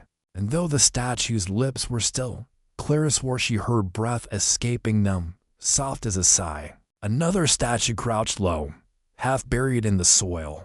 At first she thought it broken, abandoned. But then its fingers, though stone, curled ever so slightly, clutching at the earth as though struggling to rise. The soil around its wrist was disturbed, as if the figure had moved within the last breath of time. She backed away, her steps unsteady. But there was no escape. The path curved and led her past it, forcing her to feel its presence brush against her skin. The air grew damper. Soon she came upon another fountain, smaller than the first, hidden in a hollow between hedges. Its basin overflowed with water so dark it reflected no light. The statues surrounding it were not women, but children. Their marble faces cherubic yet eerily blank. Each one held a vessel tilted downward, spilling endless streams into the pool. But their mouths were open, wide to wide, and Clara realized the vessels were not the source of the water. From their throats poured the black liquid, endless, unceasing. The sound was faint, but steady, like blood dripping into a cup. Clara reeled, pressing a hand to her lips, choking back nausea. She turned away, but the air seemed thicker, the stench of iron stronger. Her pulse thundered, echoing the rhythm of the unseen heart beneath the earth. The diary throbbed in her hands, its pages fluttering though no one stirred. She felt heat seeping through the leather, as if the words inside burned to be read. But she dared not stop. The paths narrowed further, hedges pressing so close they brushed her arms on either side. The branches scraped against her sleeves, snagging threads, drawing her backward. Leaves whispered against her cheeks, their edges sharp, slicing shallow lines into her skin. Warmth trickled down, mingling with the moisture of the night, until her face tasted of both rain and blood. The statues here were closer to so close their shadows merged into hers. She felt them looming, though she refused to look. Still, she caught glimpses, an open mouth with no tongue, an eye socket hollow yet glimmering faintly, a hand clutching a book whose surface was blank. The path twisted again, and she found herself before an arch of stone, taller than the others. Upon its lintel were words half devoured by ivy, "Be still and bow." The rest of the letters were smothered, consumed by the vines. She stood frozen, the words pressed against her mind, commanding. Her knees weakened, her head threatened to dip. She felt the pull, like hands on her shoulders, dragging her downward. Her breath shallowed, her chest tightened. It would be so easy to yield, to bow, to let the weight crush her. But then the diary shifted, its cover warming, its edges humming faintly. She opened it with shaking hands. The pages fluttered until they stilled on a single line, Aurelia's handwriting sharp, defiant, "Do not bow." To bow is to vanish. Clara forced her legs straight. She lifted her chin, staring at the words carved in stone until her vision blurred. "No," she whispered, and stepped through the archway and bowed. The air changed beyond it, colder, wetter, rank with the stench of moss and stagnant pools. The ground squelched beneath her feet, sucking greedily, as though each step fed something below. She quickened her pace, though her lungs burned, her heart pounded, her limbs trembled. The maze no longer cared to disguise itself as a garden. The hedges twisted into grotesque forms, their branches clawing at the sky, their roots splitting the path in jagged seams. Statues leaned from the walls, half embedded in the ivy, as though the stone itself was growing like fungus. Their faces pressed outward, mouths agape, eyes wide, hands reaching through the leaves. Some were only torsos, half swallowed by greenery. Others were nearly free, shoulders and arms straining, as though pushing themselves into her world. The moon above seemed smaller now, distant, blurred by a haze that thickened into clouds. Its light barely pierced the canopy of vines. Shadows ruled here, and in the dimness Clara's imagination conjured shapes that might not have been imagination yet. All shapes moving just beyond her vision, keeping pace, waiting. The silence was absolute. Even her steps seemed absorbed by the earth. Only her breath and heartbeat testified that she remained alive. And then she saw it, at the heart of the path. A statue unlike the rest. It was Aurelia. Not merely a likeness, but her in every detail, her posture, her gown, the slope of her shoulders, the tilt of her chin. Even the strands of hair falling across her cheek had been carved with precision. Too cruel to be coincidence. Her marble face was turned slightly, her eyes wide, her lips parted in a silent plea. Clara staggered forward, unable to look away. The likeness was too perfect. It was not merely sculpture, it was capture. Aurelia had not vanished. She had been absorbed. The diary throbbed in her grip. Its pages fluttered again, opening to a fragment Clara had not seen before, words scrawled hastily, as though written in a final rush. "If I become stone, know I resisted until the end. Resist with me, break what I could not." Clara's knees trembled. The statue's marble eyes seemed wet, glimmering faintly in the moonlight. She reached out a hand, hesitant, and her fingers brushed the stone cheek. It was cold, unyielding. Yet beneath the cold, she thought she felt a faint vibration, a pulse, like the memory of life locked within. She withdrew, her breath ragged. The maze closed around her. The hedges shifted, groaning, the vines creaking like old wood. The statues leaned closer, their blank faces filling her periphery. The path behind her was gone, swallowed. Only one way remained forward, past Aurelia, deeper into the labyrinth's heart, and the house, though far behind her, groaned in approval. The labyrinth no longer obeyed the rules of gardens, nor even of earthly structures. It had become a cathedral of ivy and stone, built not by hands but by hunger, by memory, by centuries of whispered prayers. The air was colder here, yet heavy, thick as though infused with breath exhaled by something vast and unseen. Clara moved within it as one moves inside a lung, each step echoing against walls that seemed to contract and expand in rhythm with her pulse. The path beneath her feet shifted from earth to stone. Each flagstone was damp, mottled with dark stains that spread outward in veins. Some were cracked, and from those cracks oozed a thin, viscous fluid, glistening in the moonlight. It smelled faintly sweet, like spoiled fruit left too long in the sun, and beneath its sweetness lingered the metallic tang of iron. Clara kept to the center of the path, but still her slippers darkened, their soles coated with a slow seeping rot that welled upward. The hedges were monstrous now. They rose higher than the house itself, their branches tangled into grotesque shapes, faces, mouths yawning wide in silent screams. The leaves hung heavy, their undersides pale, streaked with black veins that pulsed faintly. Tendrils reached out across the path, twitching as though sniffing for her scent, recoiling when she passed, only to creep closer again once her back was turned. When her skirt brushed against them, they clung, reluctant to release. leaving behind smears of dark sap that clung like bruises. The statue stood denser. Closer, a congregation of stone figures pressed into the narrow corridors. They leaned in at odd angles, their faces turned downward, their arms raised in gestures of benediction or accusation. Their surfaces were no longer smooth marble but rough, streaked with grime, moss clinging to their hollows like wounds that would not heal. Some were cracks so deep she could see darkness within them. Not void, but movement, something alive shifting inside the stone, pushing faintly against its prison. One statue, tall and thin, wore the robes of a priest. Its hands were raised, palms out, but the stone fingers were cracked at the joints, and through those cracks seeped black liquid that dripped steadily onto the ground. Clara stepped aside, but droplets spattered against her hem, clinging, refusing to dry. The liquid burned cold against her skin where it soaked through the fabric. She bit her lip to keep from crying out. Another figure knelt in perpetual prayer, but its head was tilted to far, almost broken backward, exposing a throat lined with fissures. From the depths of those fissures came sound of faint moan, low and continuous, like when pressed through a cavern.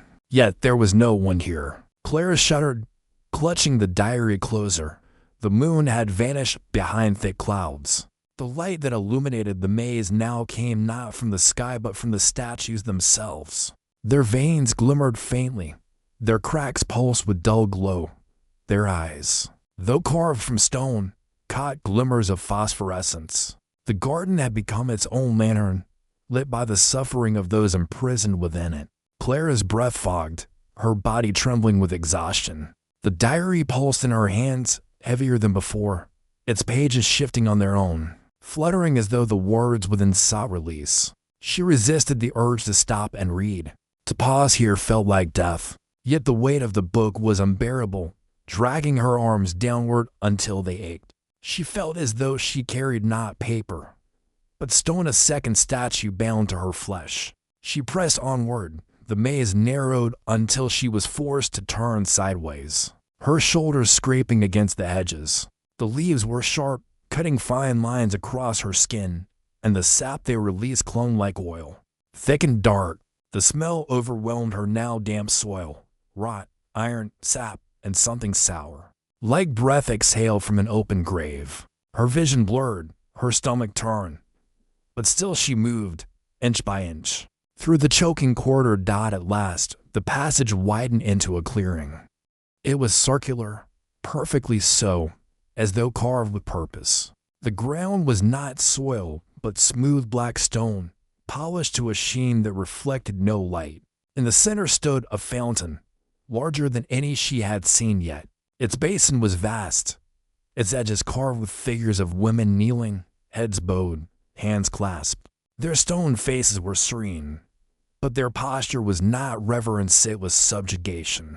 Above them rose a single column, twisted, gnarled, its surface wrapped in vines so thick they resembled muscle. At its peak stood a figure more terrible than the rest, a woman, vast, towering, carved in perfect detail. Her arms spread wide as though embracing or consuming.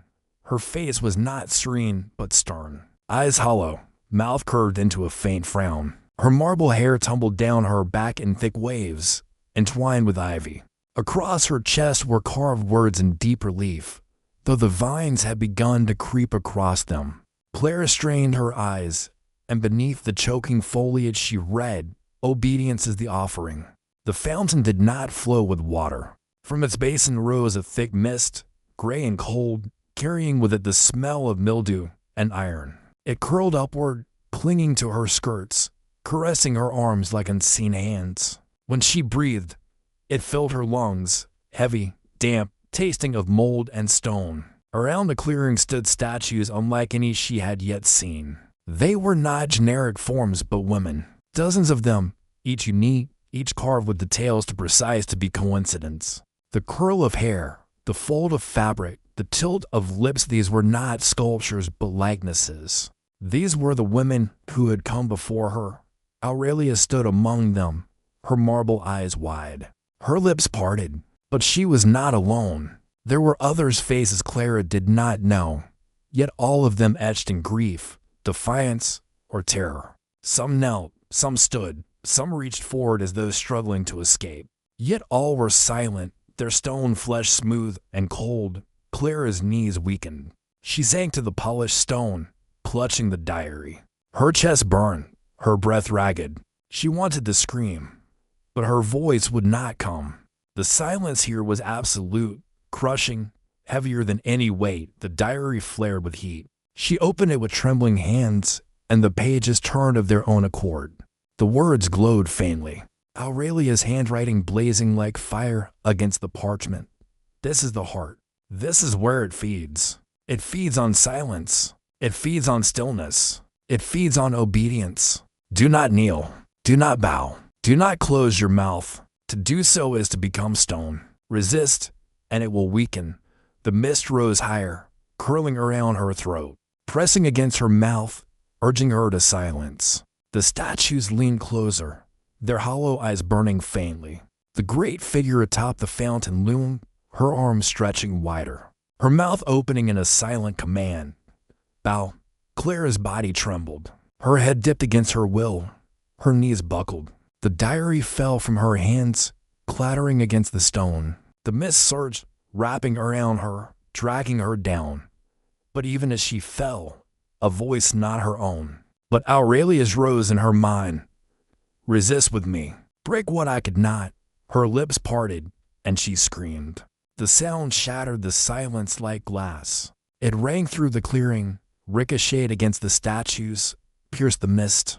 The figures recoiled, cracks splitting their surfaces. The fountain groaned, the towering woman above it shuddered. Her marble arms straining as fissures spread across her chest. The mist howled, shrieking as though alive. The diary pulsed, its pages blazing with light. Clara seized it once more, lifting it above her head, her scream rising higher, roar, tearing her throat until it bled. The statues cracked. The mist tore apart. The fountain shuddered and split, chunks of stone collapsing into the basin. The towering figure crumbled, her face shattering into dust. The labyrinth roared, every edge trembling, every vine writhing. The ground shook violently, and Clara fell to her knees. But she did not bow. She clutched the diary to her chest, eyes wide, throat burning, and whispered through bloodied lips, "No." And the garden broke. When the garden broke, it did not simply collapse. It folded inward upon itself, as if the earth inhaled, drawing everything down into its chest. The statues cracked, the hedges writhed, the fountain split in two, and the ground trembled as though the pulse beneath it had become a violent convulsion. Clara clutched the diary, her body thrown to the slick stone floor of the clearing. Her ears filled with the shriek of breaking marble, the hiss of dying mist, the roar of ivy tearing its own roots apart. Then came silence. The silence did not soothe. It pressed heavy, final, like a shroud laid over her senses. For a moment she thought it was over, that she had broken the labyrinth, that the garden had dissolved into ruin. But then the ground shifted once more, not upward, but downward. The polished stone beneath her hands cracked and gave way. The earth yawned open. She fell. There was no scream. Her voice caught in her throat, smothered by the weightless plunge.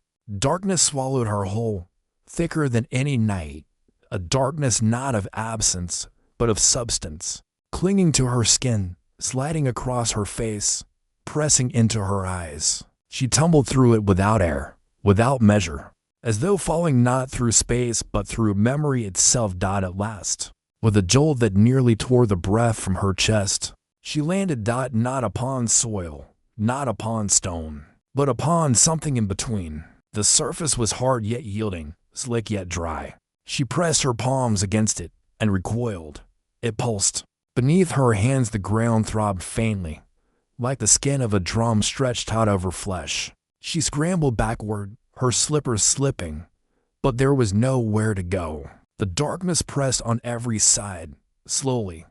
Faint light rose not from above, but from below. It seeped through the surface on which she sat, a dim red glow that illuminated the chamber in sluggish beats. It pulsed in rhythm, a heartbeat that was not hers. The chamber expanded outward, vast and cavernous, its walls slick with roots and veins, its ceiling lost in shadow. She was inside the body of the house. The air was thick, humid, cloying. Each breath burned her throat, carrying with it the stench of mildew, copper, and damp stone. Drops of moisture fell at intervals, echoing in the hollow space, though no water ran. The sound was deliberate, paced like the ticking of a great clock. The diary lay upon her lap, its leather cover steaming faintly in the damp air. Its pages fluttered, though no one stirred. Clara clutched it close, her only anchor. The chamber extended into corridors, tunnels branching in every direction, their mouths gaping like wounds. Each was lined with roots, thick as serpents, twisting and pulsing as though blood ran through them. Some dripped with sap, thick and tar-like, others with water-tinged red. The air hummed faintly, vibrating through the roots, through the ground, through her bones. She rose on trembling legs. Her skirts clung heavy with damp, her hair plastered to her face. She took a step forward, then another, the sound of her movements muffled by the wet surface. The ground flexed beneath her weight, rising slightly, then settling. As though testing her presence, she chose a corridor at random, for none differed. Each stretched into shadow, curving deeper into the unknown. She stepped inside, and the diary pulsed warm against her chest. The tunnel narrowed. Roots pressed close, brushing her shoulders, their surfaces slick and ridged. Some bore thorns, which grazed her skin, drawing fine beads of blood. She wiped them away, but the roots seemed to shiver, to lean closer, as if tasting her. The glow grew stronger the deeper she went. It pulsed brighter, then dimmer, like the beating of a colossal heart. Each throb shook the air, rattled the moisture along the walls, pressed against her eardrums. She quickened her pace, though her legs ached, though every instinct urged her to turn back. The tunnel opened into a vast chamber, its ceiling arched high above, ribbed with roots like the vaulted roof of a cathedral. The floor was uneven, ridged, glistening with moisture. Pools collected in hollows, their surfaces trembling with each pulse. At the chamber's center rose a structure unlike anything she had seen. It was not stone. It was not root. It was bone. Great pillars of bone rose upward, bleached and cracked, fused into columns that supported the chamber. Between them, arches of rib curved like the skeleton of some ancient titan. At the center stood an altar, built from vertebrae stacked with precision, their hollows filled with black resin. Upon it rested objects that gleamed in the dim light, scraps of fabric, ribbons, combs, fragments of jewelry. Clara stepped closer, her breath shallow. She recognized them, not the objects themselves, but what they represented. They were tokens of women, remnants of lives consumed by the house. A ribbon, frayed at the edges, stained with something dark.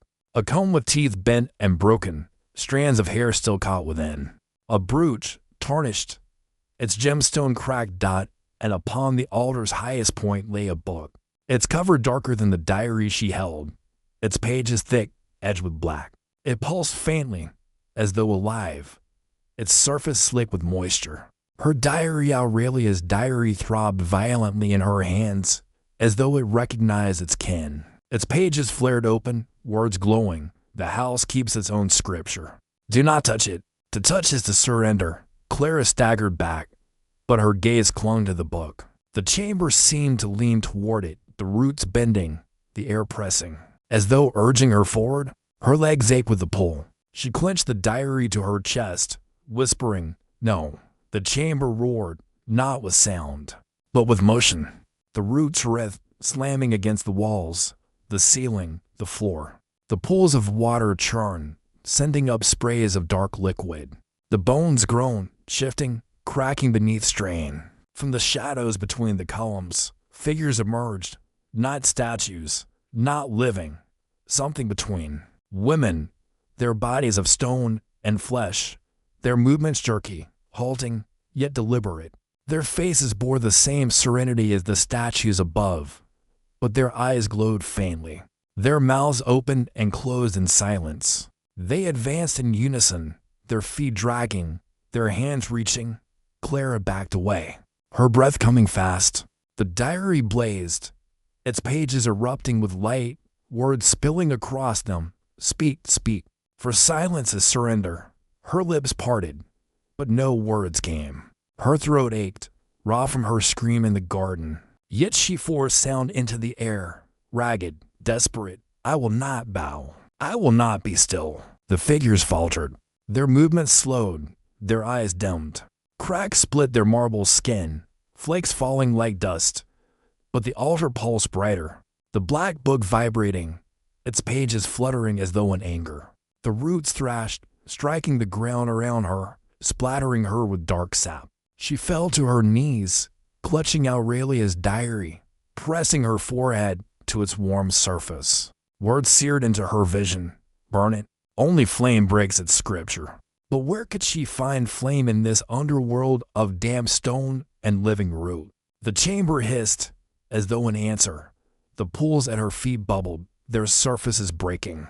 From within rose faint sparks, phosphorescent, pale. They clung to the air, drifting like fireflies, fragile yet persistent.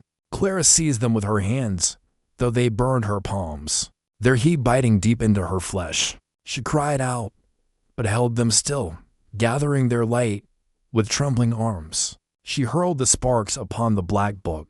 The chamber screamed, the sound tore through the roots, through the bones, through her very skull. The book ignited, black flame bursting across its surface, devouring page after page. The altar cracked, the vertebrae splitting, resin spilling in thick rivulets. The figures shrieked voicelessly, collapsing into dust, their stone skin shattering, their flesh dissolving. The chamber convulsed. The ground shook, the roots thrashed. The ceiling rumbled as though the entire world would collapse upon her. Clara staggered back, clutching the diary to her chest, her palms seared. Her lungs filled with smoke. The black book burned to ash dot, and the house howled. The howl that rose from the burning scripture was not sound alone. It was a vibration that cracked stone, split root, shuddered through marrow. Claire fell to her knees, her ears ringing, her chest aflame, as if her lungs themselves rebelled against the air. The chamber convulsed, the altar collapsing in showers of splintered bone. The resin flowing in black rivers across the floor. The ash of the book did not scatter. It gathered, lifted, spiraling upward in a column of black dust. It twisted, writhed, coalesced into shapes that were not shapes, limbs half-formed, faces dissolving as soon as they appeared, mouths opening in voiceless screams.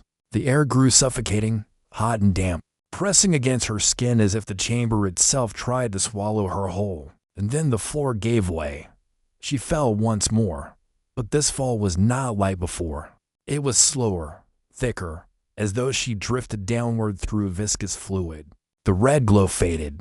Darkness folded around her again, but now it pulsed with faint glimmers, fragments of memory. Shards of lives extinguished. She saw them, women, suspended in the dark, their forms half stone, half shadow. Their hair floated around them like drowned corpses, their eyes wide but empty, their mouths open in eternal silence.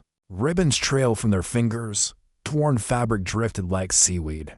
They reached for her as she fell, but their arms dissolved into mist when her gaze touched them. The diary blazed against her chest, its light weak but steady, pushing back the worst of the dark. It trembled, vibrating in her grip, as though resonating with every memory that brushed against her. She landed at last, not upon stone, not upon earth, but upon flesh. The surface beneath her was warm, soft, rippling faintly beneath her weight.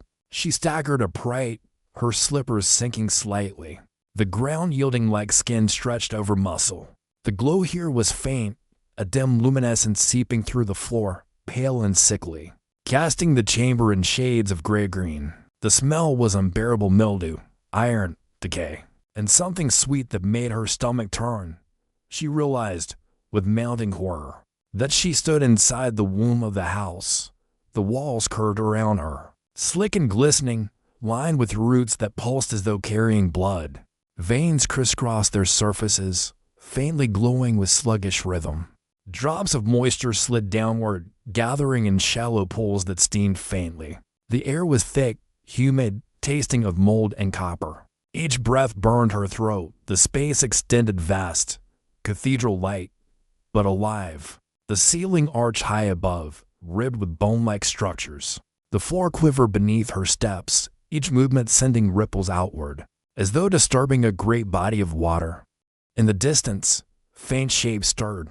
They were not statues, not entirely human. They were women, hundreds of them, their bodies fused into the walls. Their faces pressed outward through layers of translucent flesh. Their eyes rolled blindly beneath thin membranes, their mouths opened and closed without sound.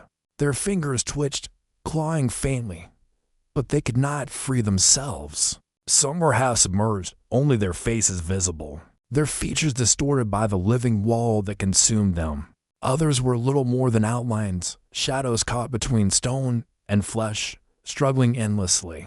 Clara's stomach convulsed. She pressed the back of her hand to her lips, choking back bile. Yet she could not look away. Every face bore the same silent plea, the same wide eyes filled with despair. Some were young, some old, some barely more than children. All were women. All had been here before her. She pressed forward, her slippers slipping on the slick ground.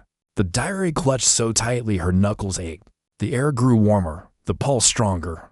She could feel it now, beneath her feet, in her bones, the heartbeat of the house.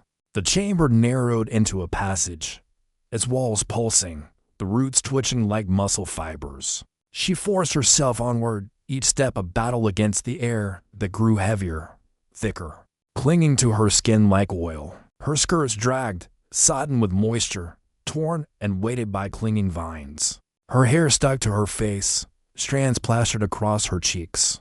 The passage opened at last into another chamber. This one was vast, round, its walls lined with tiers of niches, and within each niche rested a figure, statues again, but no, not statues.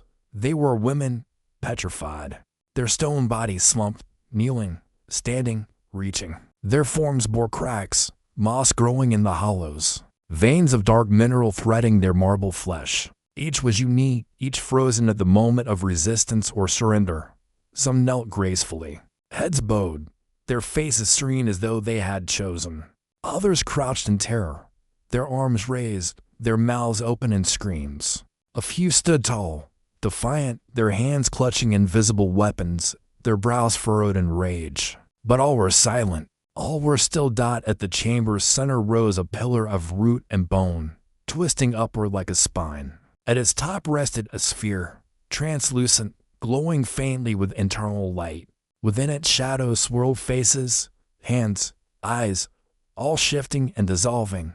The diary trembled. Its pages flew open, Aurelia's words blazing. This is the heart, not the garden, not the scripture. This, it holds them all. Break it, and the house will bleed. But beware, the house defends its heart. As if in answer, the stone women stirred, their heads turned. Slowly, grinding with the sound of stone on stone. Their eyes glowed faintly, hollow yet alive. One by one, they stepped from their niches, their feet heavy upon the slick ground. Their arms rose, their mouths opened in voiceless cries. Clara staggered backward, her breath ragged. The diary blazed hotter, urging her forward. She knew what she must do: reach the heart, break the sphere. But the path was blocked by an army of stone women, each one bearing the face of history, of memory. Of those consumed, she tightened her grip on the diary. Her palms burned, her body trembled, but she stepped forward. The women advanced. Clara stood at the threshold of the chamber, the diary pressed to her chest, her breath shallow, her body trembling with exhaustion and dread. Before her stretched an army of stone women, row upon row, their bodies emerging from niches that lined the curved walls. At first they had been still, silent guardians of the heart, but now they stirred, grinding joints of marble cracking, their movements deliberate, slow, heavy. The glow from the sphere atop the central pillar pulsed brighter, faster, as though feeding them. Shadows spilled outward with each pulse, crawling across the walls, filling the chamber with a cold, lightless presence. The air thickened, so heavy that Clara felt as though she waded through water with every breath. One woman stepped forward, Her marble face bore the likeness of someone young, her eyes wide, her mouth open in a silent scream. Cracks veined her skin, glowing faintly, as if molten fire lay beneath the stone. She raised an arm, stiff, jerking, and pointed directly at Clara. The rest followed. Dozens of heads turned, their hollow eyes locking upon her. Their mouths opened and closed, voiceless yet rhythmic, as though chanting without sound. The silence was unbearable. It pressed against Clara's skull until her ears rang, until her thoughts trembled on the edge of collapse. The diary blazed, Aurelia's words flaring across its pages.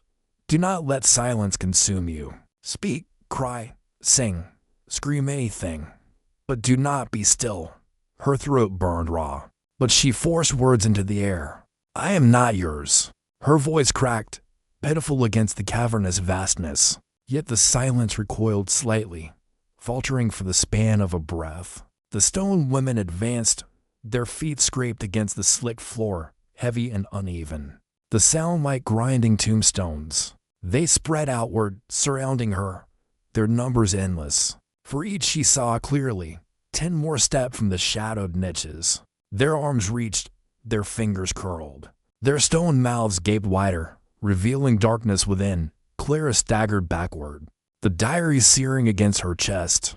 She turned, searching for a path, but every direction was filled with them. Their circle closed tighter, driving her toward the center, toward the pillar and its glowing heart.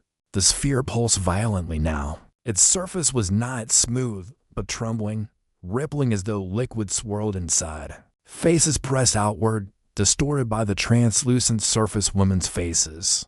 Their mouths opening in silent cries, their eyes wide with terror. They dissolved, replaced by others, an endless procession of memory trapped within. The diary vibrated in her grip, its pages fluttering wildly. Words spilled across them, frantic. This is where they remain. The house does not kill, it keeps. Each silence, each obedience, each bow is gathered here, woven into its pulse. To break it, you must release them. But release is not gentle. Clara's legs shook. The stone women drew closer, their circle tightening. She stumbled to the base of the pillar, her back pressed against its living surface of root and bone. The pulse reverberated through her spine, rattling her teeth. The first woman reached her. Her marble hand, cracked and glowing faintly, brushed Clara's arm. The touch was cold, heavy, suffocating. Clara cried out, jerking away. But the stone fingers clung, grinding against her flesh. Her sleeve tore, her skin burned where the marble touched. She swung the diary. The book struck the stone hand, and the woman recoiled, cracks spreading across her arm. Dust fell in small showers. The figure faltered, her movements ceasing for a moment before she collapsed into fragments. Her body shattering into dust and shards that scattered across the floor. But for each that fell, 2 more stepped forward. Clara gasped, clutching the diary like a weapon. Her chest heaved, her throat bled from screaming. But still she forced sound into the air. I am not yours. I will not bow. Her voice echoed against the walls, bouncing, multiplying, until it seemed for a heartbeat that there were dozens of her voices. The stone women faltered, their steps uneven, their heads tilting as though confused. Some cracked, their bodies trembling, fissures spreading like lightning. The sphere above pulsed harder, faster. The chamber shook with each beat, dust raining from the ribs of the ceiling. Roots writhed along the walls, striking downward, lashing across the floor, knocking aside shattered fragments. The faces within the sphere pressed outward, their mouths moving faster, their eyes rolling, their hands slapping against the translucent barrier. Clara's diary burst with heat, burning her palms. She dropped to her knees, opening it wide, letting its pages flare in the dim light. Words scorched themselves into her vision, glowing even when she shut her eyes. To break the silence, you must give voice to all. Let them speak through you. Let the weight of their memory pass your lips. It will tear you, but it will free them. Her heart froze. Her throat ached.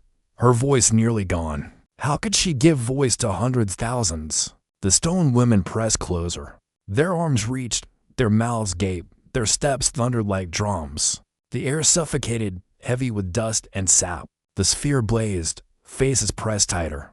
Their cries deafening in her skull, though the chamber itself remained silent.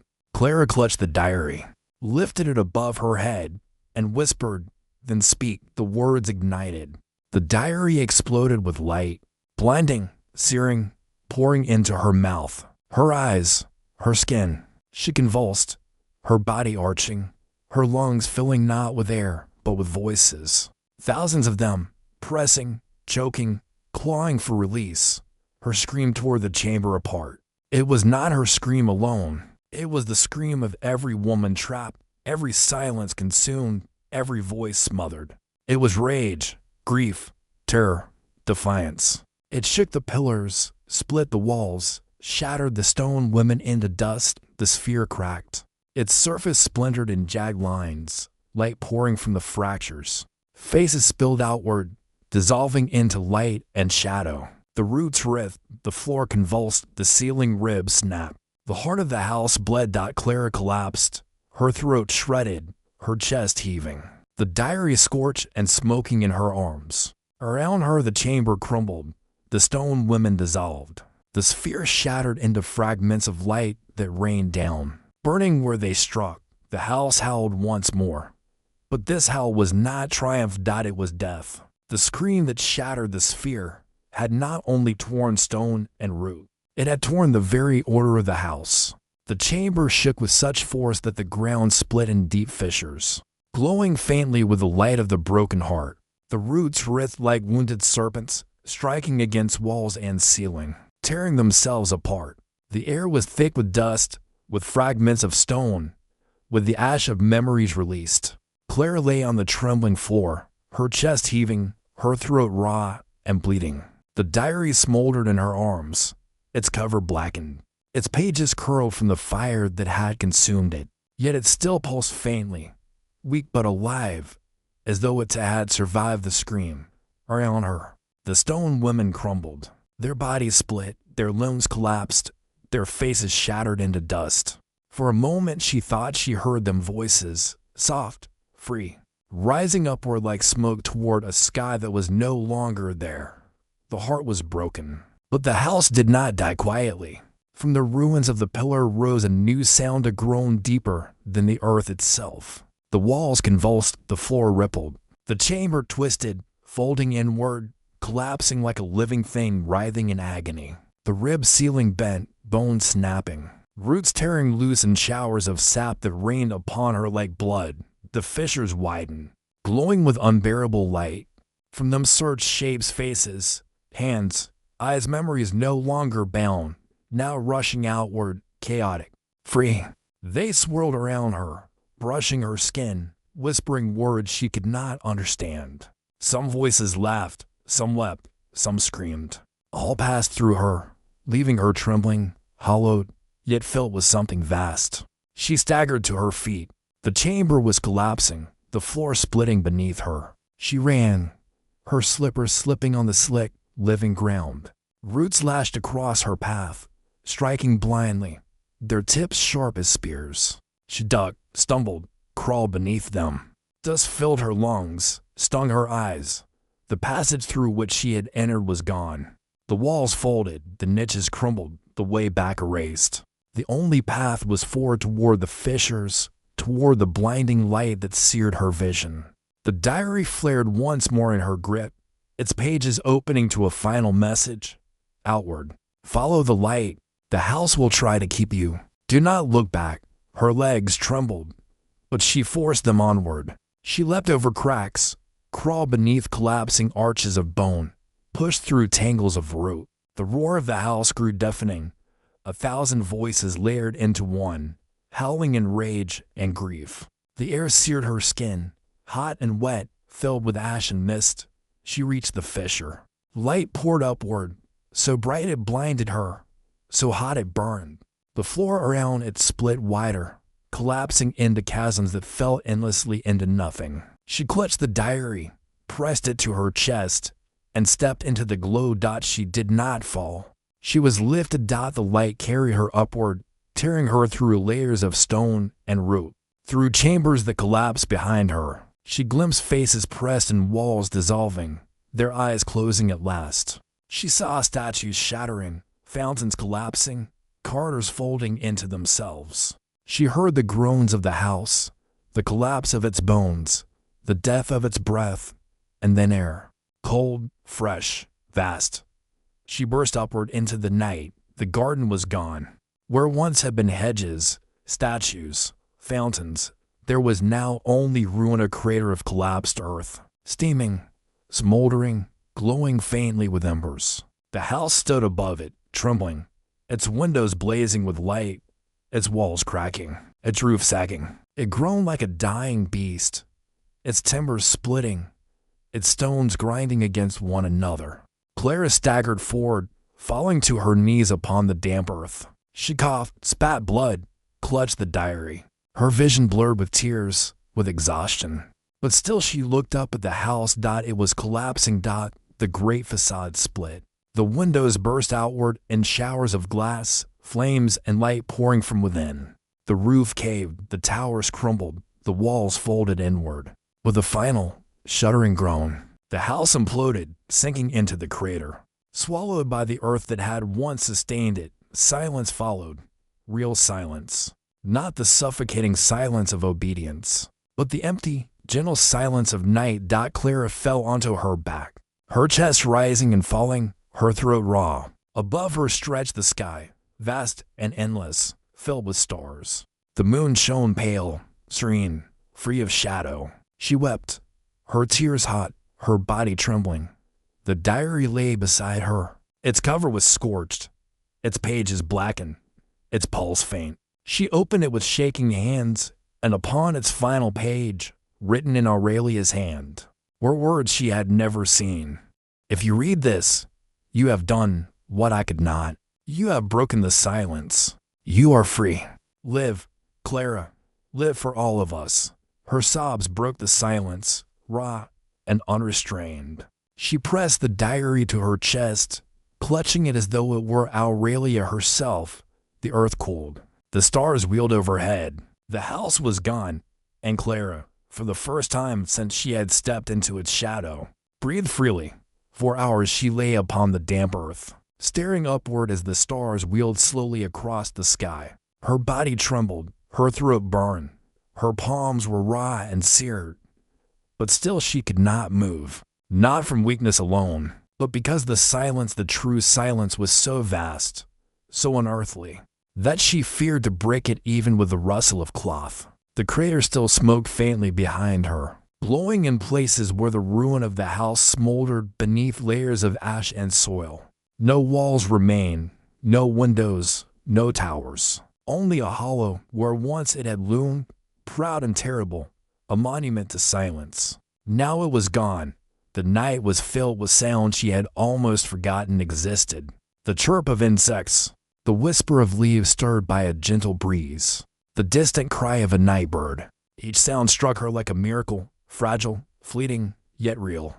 She wept again, her tears falling silently across her cheeks, her chest rising and falling with uneven sobs. The diary lay beside her. She reached for it, her fingers trembling, and opened its scorched pages. Most were blackened, the words consumed. Only fragments remained, scraps of Aurelia's handwriting, faint, ghostly. Yet they pulsed faintly still, as though the book lived on, however weakly. She pressed it to her chest, whispering, "Thank you." Dawn came slowly. The stars faded, the horizon blushed pale gold, the first light of morning spilling across the ruined earth. Clara pushed herself upright, her body aching, her dress torn and stained with ash. She rose unsteadily, her legs trembling. But she stood. The world beyond the house was still there. Fields stretched outward, forests dark in the distance, a river glimmering faintly in the morning light. It was as though the house had been a dream that touched only its own ground. Leaving the world beyond untouched. She walked. Her steps were slow, each one heavy. But she moved forward. Birds rose from the grass, startled, their wings flashing silver in the sun. She paused, her breath catching at the sound of their cries. It was so simple, so ordinary, and yet more beautiful than anything she had known. In time, she reached a small village. The people there looked upon her with wide eyes, whispering among themselves. She was a stranger, torn and pale, her eyes haunted, her hands scarred. They asked her name, her story. She gave them little. They did not press. Some offered food, some water, some a bed. She accepted little, for she could not yet bear the comfort of walls. She lived at the edge of the village, in a small hut with a thatched roof. She grew herbs in the soil, fetched water from the stream, walked among fields and woods. Her body healed, though the scars on her palms remained, pale and unyielding. At night she sat beneath the stars, the diary upon her lap. Its pages no longer shifted on their own. The words within were fading, crumbling, yet she read them still, tracing Aurelia's hand with her fingers, whispering the fragments aloud. Sometimes, when she spoke them, the wind shifted, and she felt less alone. The villagers called her strange, but kind. They said she carried grief in her eyes, but gave peace in her presence. They came to her for herbs, for charms, for words of comfort. She gave what she could. Years passed. Seasons turned. The scar of the crater where the house had stood grew over with grass, then wild flowers, then trees. No trace of stone remained, only a hollow in the earth, a wound that healed but never vanished. Clara returned there often. She would sit at its edge, the diary in her hands, and listen. There was no voice, no pulse, no silence pressing against her mind. Only the wind, the rustle of leaves, the murmur of life. One evening, as the sun set blood red beyond the fields, she thought she saw her Aurelia not stone, not shadow, but standing at the edge of the crater. Her hair loose, her eyes bright, she smiled faintly, raised a hand in farewell. Clara's breath caught. She blinked, and the figure was gone. Only the grass stirred where she had stood. But Clara smiled through her tears, for she knew the silence was broken, and it would never claim her again. The Victorian era ended more than a century ago, yet its ghosts still wander through history. We have seen women who lived in a world where every detail, the tilt of a fan, the length of warning, the glimpse of an ankle, could seal or shatter their reputation. Where pallor was a weapon, fainting a strategy, silence a law. Where even the fabric of a dress could kill more swiftly than poison. And conversations in a drawing room were bound by codes as rigid as scripture. This novel of rules had no single heroine. Its main characters were the rules themselves, stern instructors, merciless jailers, cunning adversaries. The Victorian woman fought not only with men's expectations, but with the invisible net of etiquette, a net that bound her like ivy clinging to the walls of an old house. And yet, behind this rigidity, there was resistance. Women learned to bend the rules, to turn restrictions into secret languages. A fan became an alphabet, a calling card, a weapon. Mourning clothes, meant to confine, transformed into acts of visibility. Even silence at dinner could roar louder than speech. Here lies the paradox. The Victorian woman was not only the victim of etiquette, but also its secret author. She played weakness to wield strength, used submission as disguise, found cracks in the walls of her gilded prison. Today, these rules appear absurd, almost theatrical. But then, they were a universe entire, shaping lives, marriages, reputations, destinies. And if this story has an ending, it is this: the age has passed, but its memory remains a warning, a reminder that even the most elegant customs can become chains, and that behind every silence lies a voice, waiting to be heard.